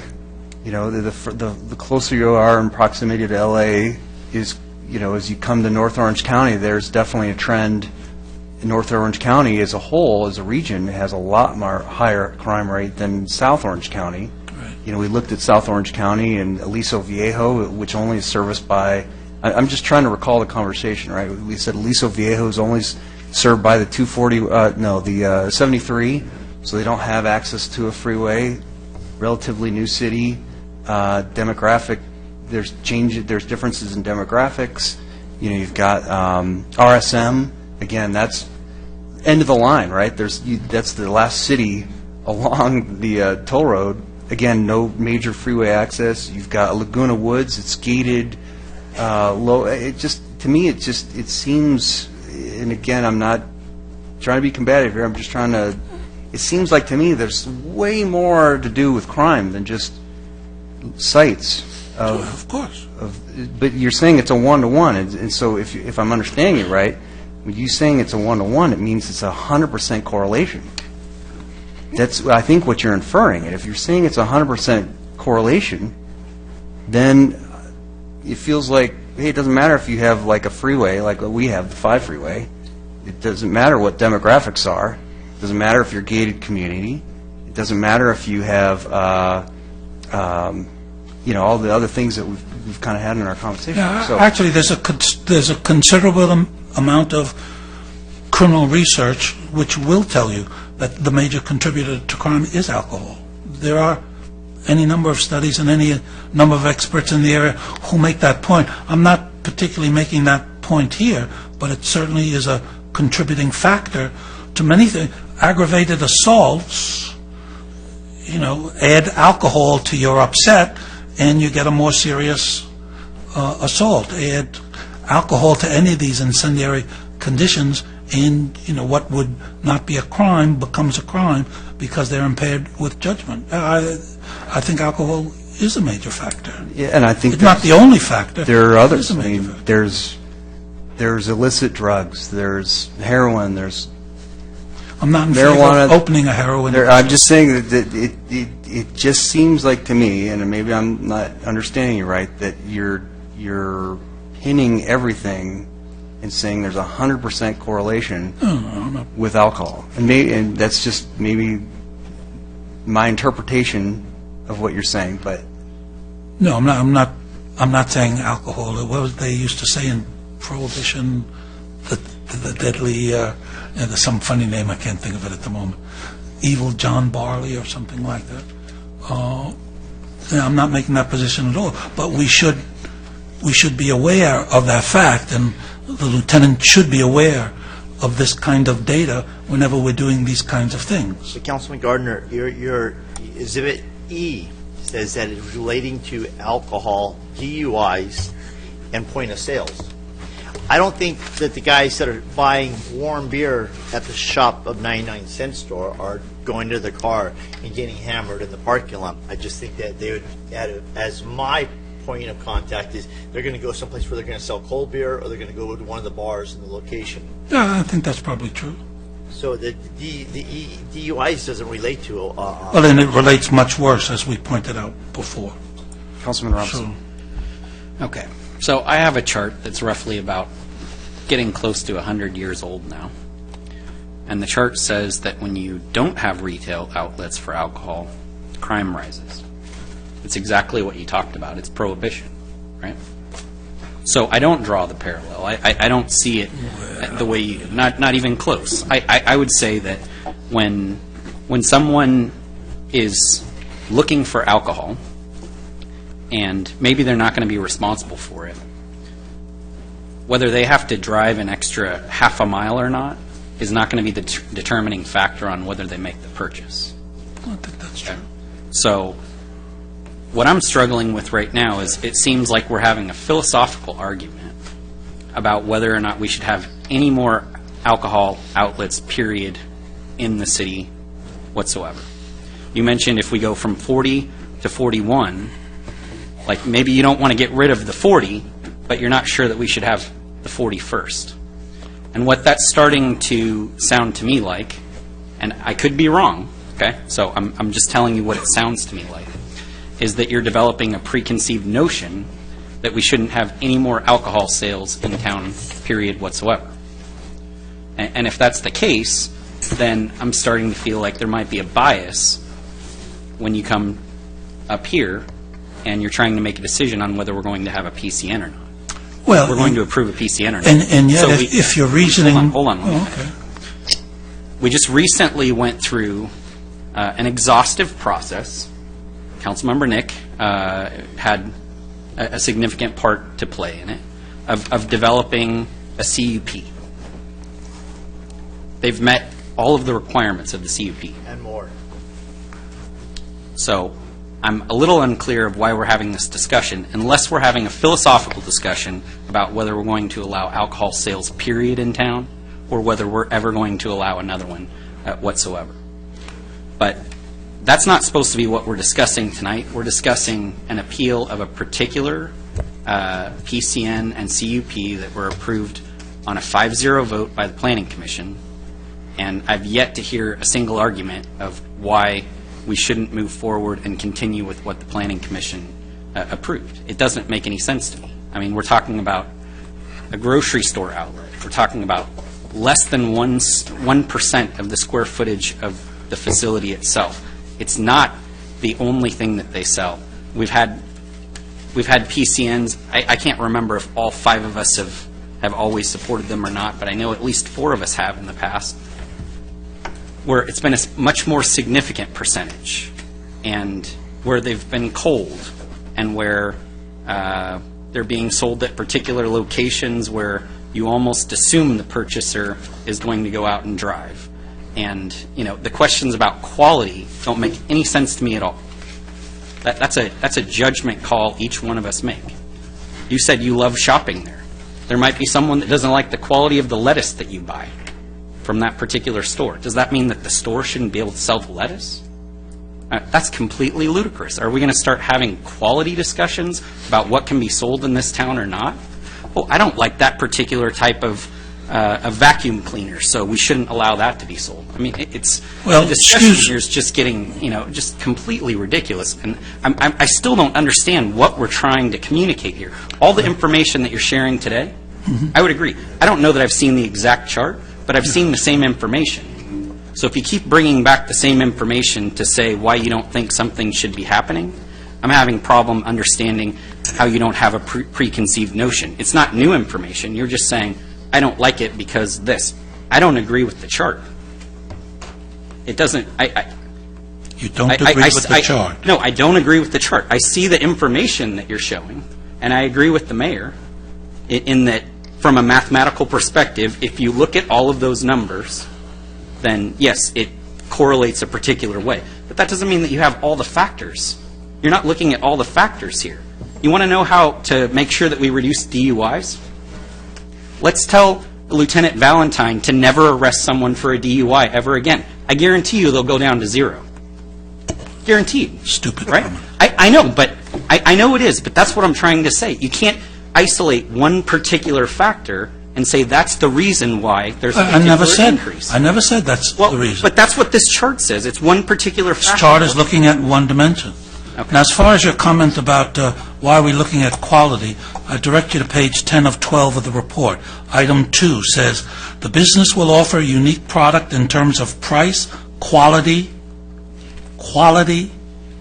variety, or hours, which are not readily available in the local area. In other words, quality is one of the items in what we're supposed to be considering. That's why I'm talking about quality. Okay, so did you drink the alcohol? I don't drink alcohol. Okay, well then how can you tell? So you're looking... I can tell because every authority on earth, which is there in one of these things... I 100% disagree. You want to know why? I can ask him, okay, do you sell alcohol? Yes, we sell. Okay. Do you sell repeat alcohol? So a bottle of wine to the same person twice? Yeah. Okay, so they chose to purchase it a second time. They didn't drink it the first time and say, wow, this doesn't taste very good. I'm not going to buy it. What does that have to do with quality? It's their choice. They're What's that have to do with quality? They're saying that this is a quality product that I'm going to They're buy. not Why saying would it's you a buy quality it if not? product. They're not saying it's quality. If you get a rating of 96, then experts have said this is a quality product. If you have a rating of 98, people say this is a quality product. If you have no ratings at all, and the only rating you have is 84, then people are saying this is not a good quality product. Therefore, under quality, which is item 2 on page 10, quality is relevant, which is why I'm asking the questions about quality. And I'm raising the questions about crime because crime is part of our consideration, even if Lieutenant Valentine doesn't think it will cause a problem. That's why I raise these issues. Both of those issues, crime and quality, are part of the essential part of what we're supposed to be doing here, representing the people. Okay, so you're saying from the crime perspective that you don't agree with the police chief? No, I don't. Nor does my chart agree with the police chief, even though you don't agree with my chart. And I agree with the crime specialist who spent his career doing this, and I don't agree with you or your chart. Fine. Okay, moving on to the report, because that's what everything I'm talking about here comes right out of the report.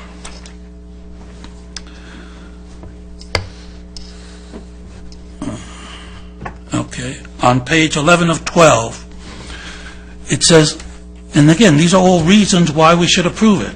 We should approve it because there's not going to be crime. No, there is going to be crime. Okay, then we're going to approve it because it's got a certain quality. Well, it really doesn't have that quality. Okay. So here's another reason we should approve it, which turns out not to be true. But let's look at that one. 99-cent store, this is under item 4, page 11. 99-cent store offers a specialty service and product in terms of the size of the grocery component, ease of shopping, and cost-conscious pricing relative to other retailers in the vicinity. That's a statement in the report. So who's the other main retailer in the vicinity? Walmart. Where does Walmart make most of its money? Take a guess. Groceries. Walmart is called the grocery killer because so many people buy their groceries there. So the comment here, is this pricing better than Walmart? You see in page items G1, G2, G3, and G4. Those are all comparisons of dollar stores or 99-cent stores with Walmart, and more or less, they come out to be approximately the same. So here, on the grocery items I compared, Walmart was cheaper some of the times, however, they were more expensive other times. Moreover, several times when they are cheaper, it was just by a penny or two, et cetera, et cetera. That's from the Huffington Post. There are 3 other sources there. Is that actually a study or just, I mean, I don't see any scientific... Yeah, I couldn't find any scientific, so I just printed out what I could. But, I mean, it's just, I mean, I hate to, deny a guy's application just based on one blog's opinion. As would I. On the other hand, there is no proof that they are any more cost-conscious than is Walmart, who is approximately 30 seconds away. So, they certainly don't get the point on... Dr. Yeah. Dr. Gardner, if I could beg of you. Actually, I'm finished. Okay. For the sake of time, you can go on till the sun rises. No, I'm finished. No, but you can go on till the sun rises. You and I both know how this vote was going to happen, is going to happen. I know, I understand. So, I just want to say something very quickly. Sir, I love your mannerism. I love everything about you. So this is not personal. I thank you very much for having been patient 2 years with us. We don't do things fast. You've suffered for it. I just want to say that I believe, and I'm correct in that, the state of California regulates the sale of alcohol. They rely on statistics from the U.S. Census Bureau, and they allocate X number of alcohol retailers to any region. I don't think a municipality should go above and beyond the state's quota. As simple as that. Unless there are circumstances whereby those in the area are not providing something that this new applicant can provide. I've gone through the application in its entirety, all the paperwork, and although you provide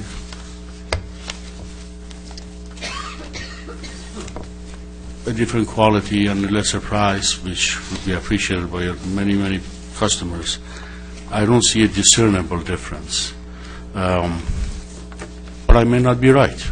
I may be incorrect in my conclusion. I do take comfort. I do take comfort in the fact that you are a gentleman, and I like your mannerism very, very much. And I further take comfort in that you will get that license. I mean that. I will vote against it, and yet I take comfort in you getting it. So I don't know how else to explain it to you.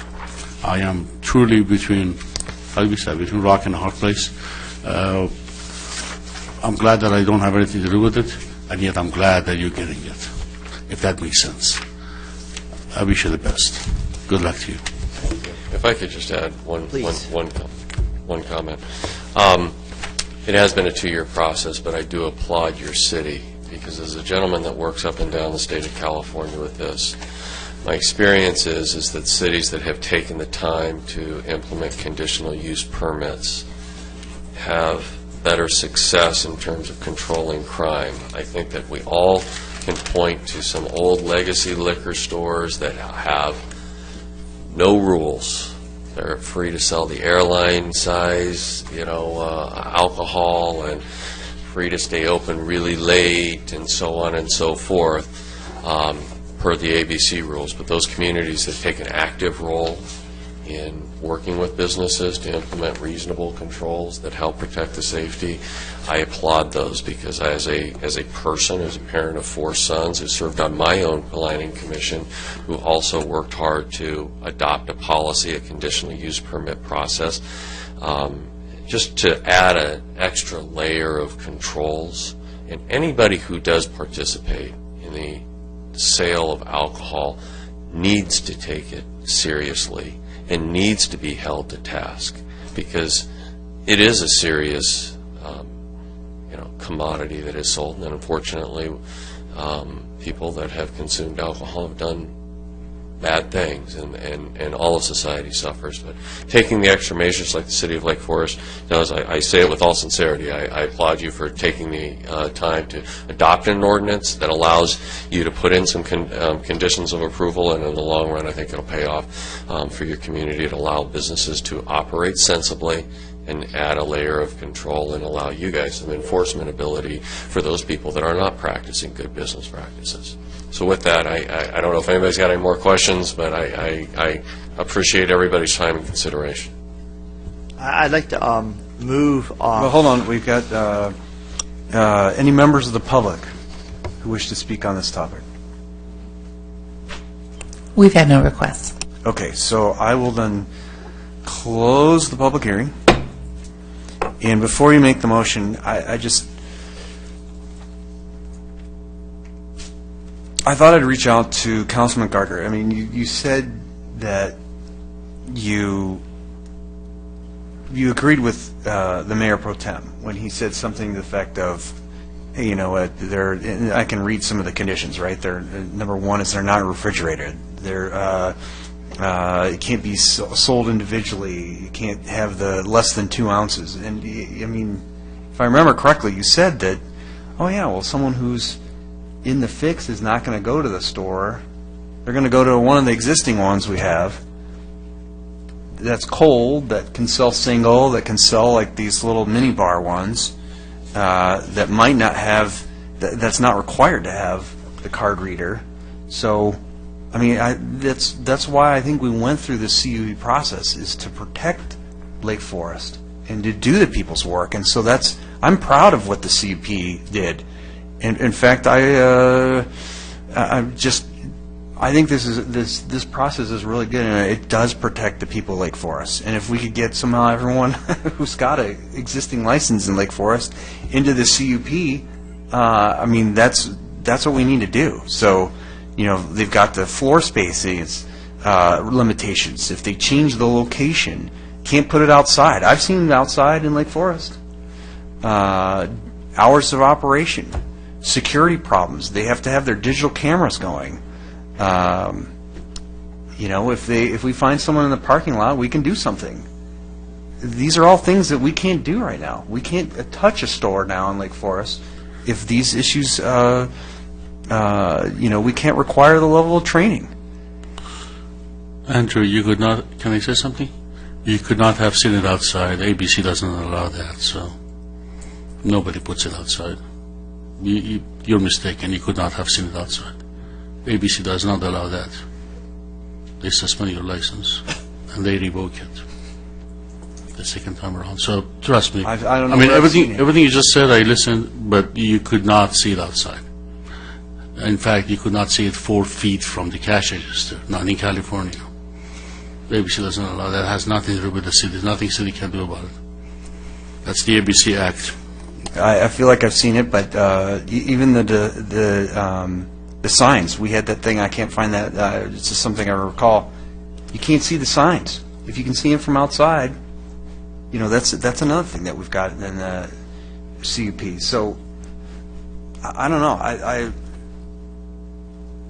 I think we're in a good spot. Yeah, these are all good things, and, had they carded me, had they not let me buy a single beer, had they not been selling single beers, had they not been, my concern is that both in Garden Grove and now in Huntington Beach, I found gross violations of policy. So I'm worried. That's a policy that's from a different city. I'm not saying I don't know the. I don't know, and I don't know what the those Huntington policies- Beach but or he the doesn't Garden either. Grove. Just doesn't give me confidence in them as a store. Yeah, I mean, I'm not trying to argue for him, but I mean, if he's not dealing with those cities and he has 50 other cities, I mean, I don't know. I mean, let's ask him I don't if. have the time to go to all 50 of his cities.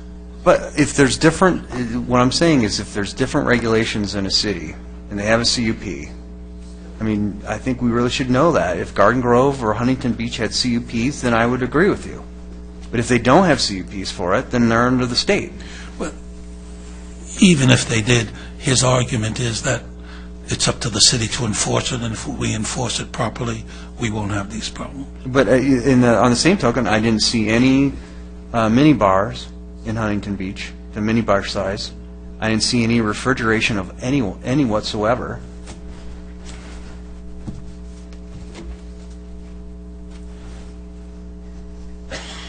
I think we can vote. All right. So with that, I like the unique Freedom Salute. I've never seen that before. So it is a unique beer. No, they don't sell this anymore. This is the new one. I've never seen that neither. So they sell a unique beer at least. I gotta say that. And some of my friends call me drinking pea water too. So it is a grocery store, and I want all of our business to have the best shot of surviving and making it through and prospering in the city of Lake Forest. And so the zoning works out to be correct for it. Obviously, no more police are needed, and I trust my law enforcement specialist. I'm thankful that we have utilized the 2 system, and I think the use permit is going to pay great dividends in our city. The 21 conditions of approval, and people can go there. The demographics that you serve can go there and get all their shopping done at one time. So, with that, I'd like to move that we approve the Planning Commission's approval of the use and PCN of the 99-cent store. I'll second. Cast your votes.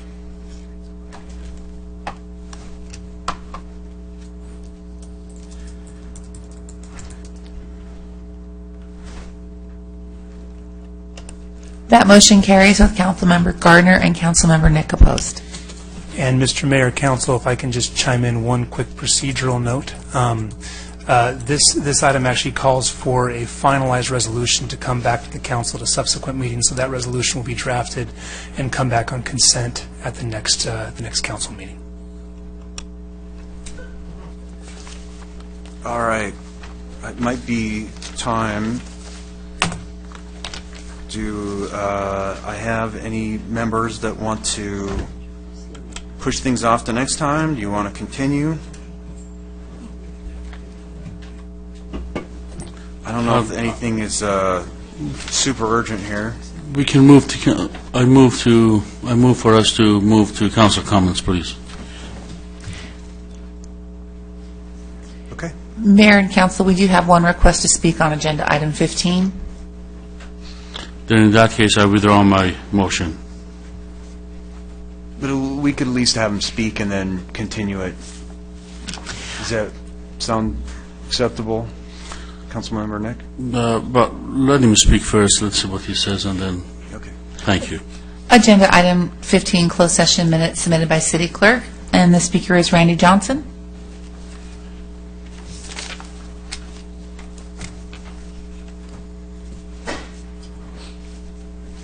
Welcome.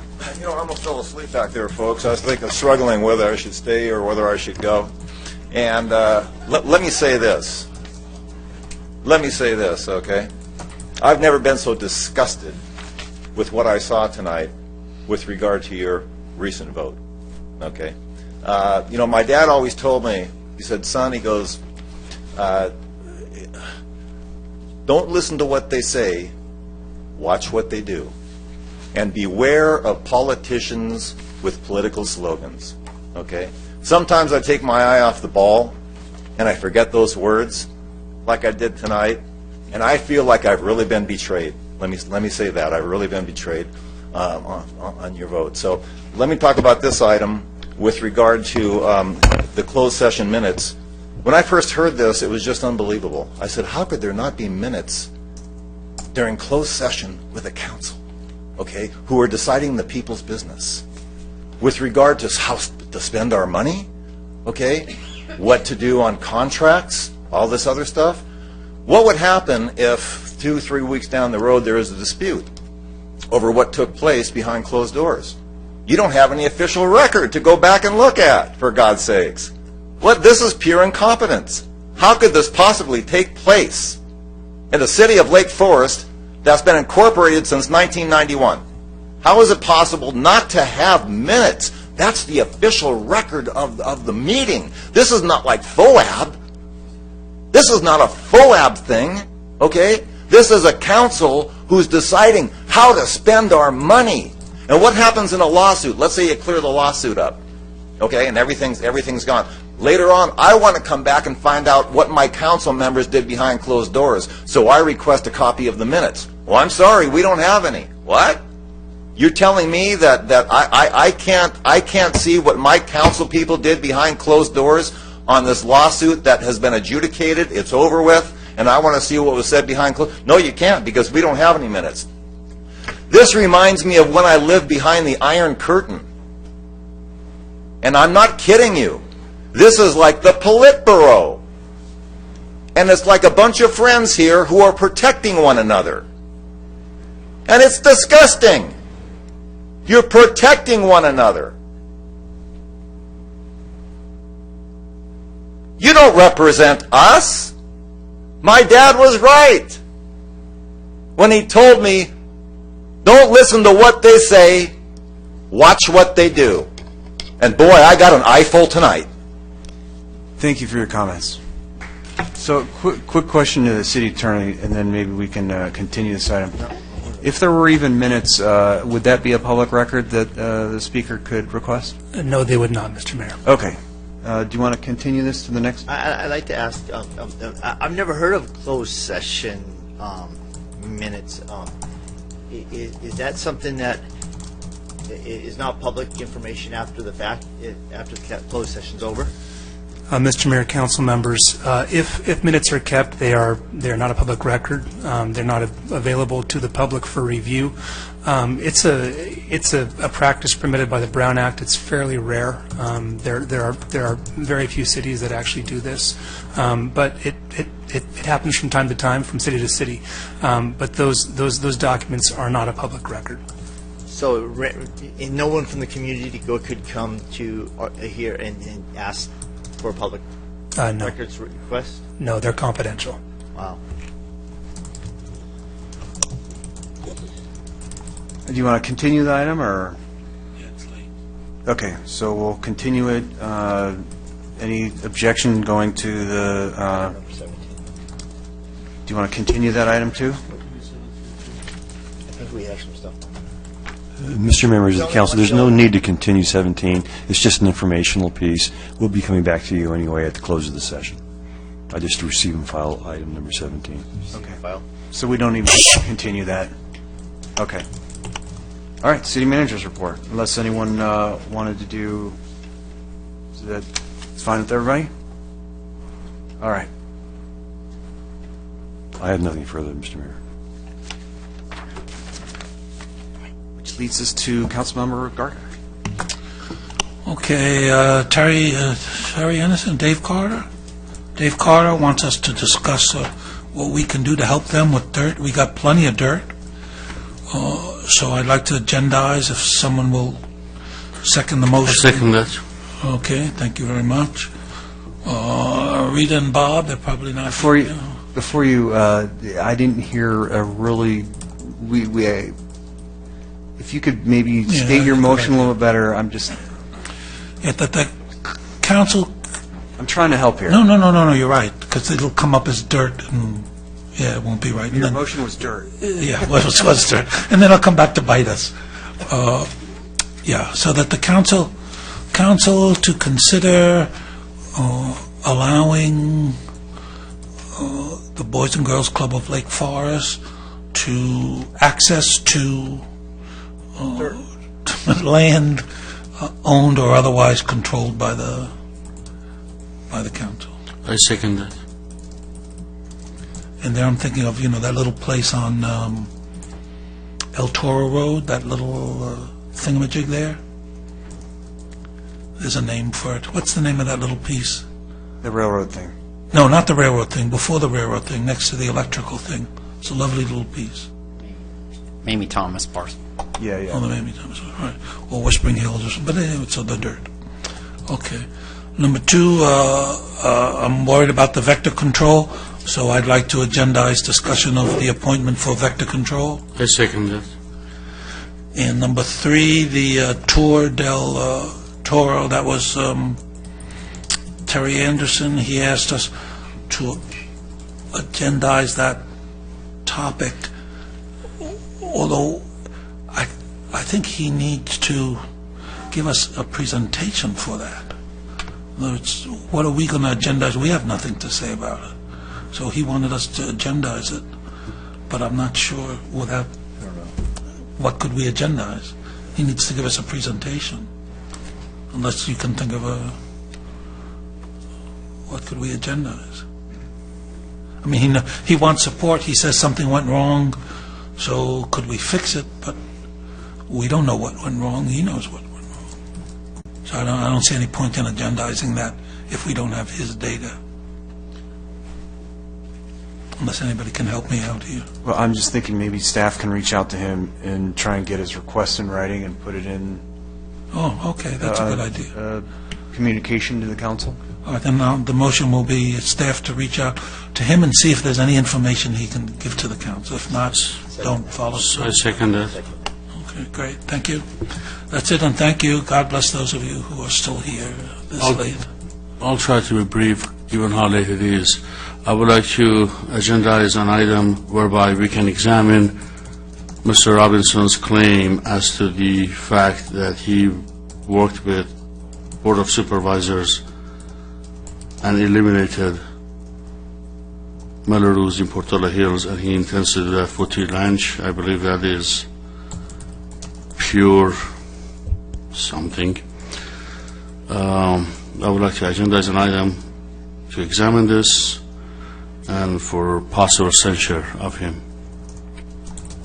Would you be willing to broaden that just to the whole issue of, rather than his comments, which could be included there? And I think the general public would be really interested in the latest update on Mello-Roos. And in that discussion, we could bring Well, this in up. fact, let me broaden that even further.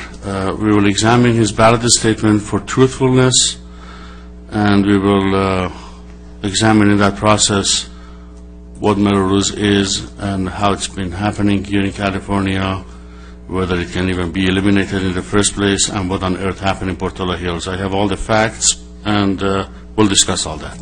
Before you second it, I just want you to know that there's another candidate who has ballot statements in this election, and, glass houses, throwing rocks. What are you saying? Tell me what you're saying. If you live in a glass house, I don't live in a glass house. If you want to agendize whatever, feel free. There's nothing on my ballot statement that I cannot back up. Okay. And I also want to agendize something. Well, I can't agendize it. Scott Voits drew a big X on Jim Gardner's certificate this evening and threw it where he was sitting at the table. I know it couldn't have been Dwight or me because we were not, in fact, close to those certificates. We didn't even touch them. I didn't even handle them, period. Jim wasn't there to do it to his own certificate. And I know Andrew, he does some things that I don't like, but he would not do something like that. He's too smart. And he would not stoop that low. This is despicable. That a council member, just like this is an elementary school, draws a big X on another council member's certificate and throws it onto the floor, which was handed later to the city clerk to redo. I know I cannot agendize an item to reprimand him for that, but I just wanted you to know, I wanted to be on the record as to the childish behavior of my colleague here. It is sad. I just want to read leadership principle. Are you done? I think I am, Andrew. Thank you. Well, he has a motion on the floor. And Oh, I have a motion, yes. I have a motion for the censure of Rod Robinson, yes. yeah, generally speaking, I don't like doing that because he'll be censoring me, I'll be censoring you, and as Andrew said, people in glass houses shouldn't throw stones. Well, people shouldn't live in glass houses. That's true, too. But I was very upset when Councilman Robinson did the thing to you over the allegation, which I know wasn't true because I was there at the time, as was Bob Holzog. So I was upset when we had that, and so it's not something I ordinarily would do, but under the circumstances, it seems to me tit Yes, for but tat. thank you for seconding it, but people must realize this is not hearsay. This is what you and I have in writing from him. He's telling the people of Lake Forest, he's telling the electorate that he waived Mello-Roos. I will provide you proof that he did not do such thing. Thank you. Yeah, I just want to read leadership principle 1.5. I think we could use a little, maybe we could all memorize this part. Refrain from abusive conduct, personal charges, or verbal attacks upon the character, motives, ethics, morals, or comments of other members of the council, commissions, committees, staff, or the public. Refrain from other personal comments not germane to the issue before the city council, commission, or committee. If we want to make this a circus, I think in the past we've tried to keep politics and stuff out of, keep it more on the election. But if we're going to bring it to the council meetings, I'd like for you to reconsider. It is a leadership principle of ours. I wish you had taken that position, and not supported the censure against Councilman Nick. Seems a little bit late to the party, don't you think? Well, the censure that related to Councilman Nick was him stealing campaign signs of others. Andrew, I can sue you for that. Don't say that. Please don't say that, Andrew. those charges were dropped. Do not call me a thief. I will sue you. You will come on my door crying for me to drop it. Don't go there. Be smart. Don't go there. Well, that was the issue that we considered. Well, you did that hastily, Andrew. I told you to wait. Now, I asked each one of you why you censured me. You said that. I said, Andrew, wait till it comes out. I asked him why. He says, well, because you used a racial slur. I said, first of all, I didn't. What racial slur? He said, well, you used. I said, what racial slur? I kept pressing him. And he said, you used the N-word. I had no idea what he was talking about. I said, N-word, what's that? He told me what he meant. And you know why I couldn't have used it? Andrew, it is not in my vocabulary. Nigger is not. In fact, I thought he meant Negro. I said, why would I call anybody Negro? That doesn't make sense. He says, no, the other N-word. I actually had to think about it. I said, oh, you're talking about Michael Richards, what he said. But that's the Kramer, in case you don't know who Michael Richards is. He said, yes. I said, Dwight, we were right here. Dwight, that could not have happened. He says, how do you know? I said, because that is not in my vocabulary. I was born elsewhere, post-racial segregation. There is no such a thing in my vocabulary. He knows it, I know it. This is what I'm talking about. Let's let me keep the finish. stuff in the campaign. No. And we'll keep the city council. Each one of you censured the me. business. Each one of you censured me for a hearsay for your own political gain. He has asked me 3 times to resign over the last 3 years. 2 of which you probably know because it's on the record. What I'm talking about is not hearsay. What I'm talking about is here in writing. I have a document from the county that says we had nothing to do with this. The council had nothing to do with it. Mr. Mayor, we need to move on from this conversation as it's not on the agenda. So if there's consensus or a desire to drop the There is consensus, no. Nobody's going to drop it. Let me suggest maybe you drop, in some senses, it's not going to win, so. No, I want to go on the record with it not winning, just like you and I don't win on anything else. Then go to your website, post it on your No. website, post I it want wherever an you want. I want It's an a official record. This is a campaign issue. Andrew, please don't interrupt. I want an official record that you folks failed to censure him for something that he fraudulently told the electorate just to garner votes. I want you on the record. I want the 3 of you on the record. I know, Jim, I'm not going to drop it. He called me a moron and an imbecile, and they didn't censor him for that. What makes you think they're He going to called me censor him for that? vindictive, moronic. They're not going to do it. No, that's fine. Let's go on the Mr. Mayor, record. we need to move on from this conversation. So you do have consensus. You do have consensus. Let's bring it on the agenda. Let's talk about it.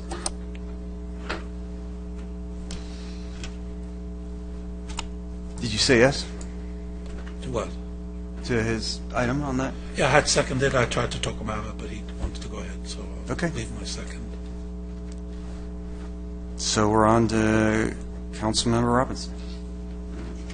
I don't have any comments this evening.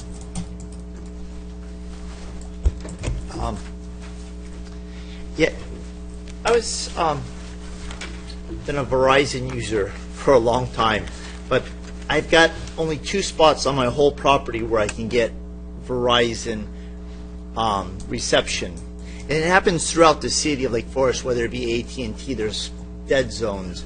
I think that I'd like to agendize us looking into maybe some of the providers that actually do small cells or those little cells. I'll second that.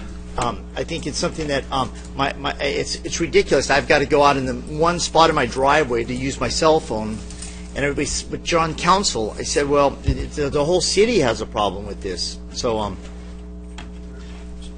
Yeah, no, I just, and it's fine if we want to agendize it, but I was at some point going to mention this, and, I've been working, I was on the Planning Commission, tried to get it agendized 3 times.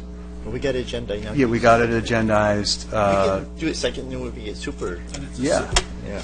No, but then we changed the ordinance for wireless, and the council did that. The Planning Commission and the council did that. The regulations are a lot smaller, and I've actually reached out to a company who is a major player in, and have met with them multiple times and had multiple conversations, and I think good news is coming. They're going to have, I think they're going to fix... So they'll be able to come talk to us. Okay, the other thing was allegations of me putting a cross through it. About half of the certificates for our Lake Forest Parade Committee were vandalized with zeros on my name, on my S, on my C, crossed through my name. And so I told Miss Stephanie that or Jennifer, that I want these redone. And so they said that's why there was an X on that one. They were supposed to do 25 new certificates, but then they couldn't find the right person to do it. So it was the vandalism that was done. And I got to say that my name on the certificates that were handed out to them, people can look at their certificate and see that there's writing on my name. So I have nothing further. Thank you. I have nothing further. We're adjourned.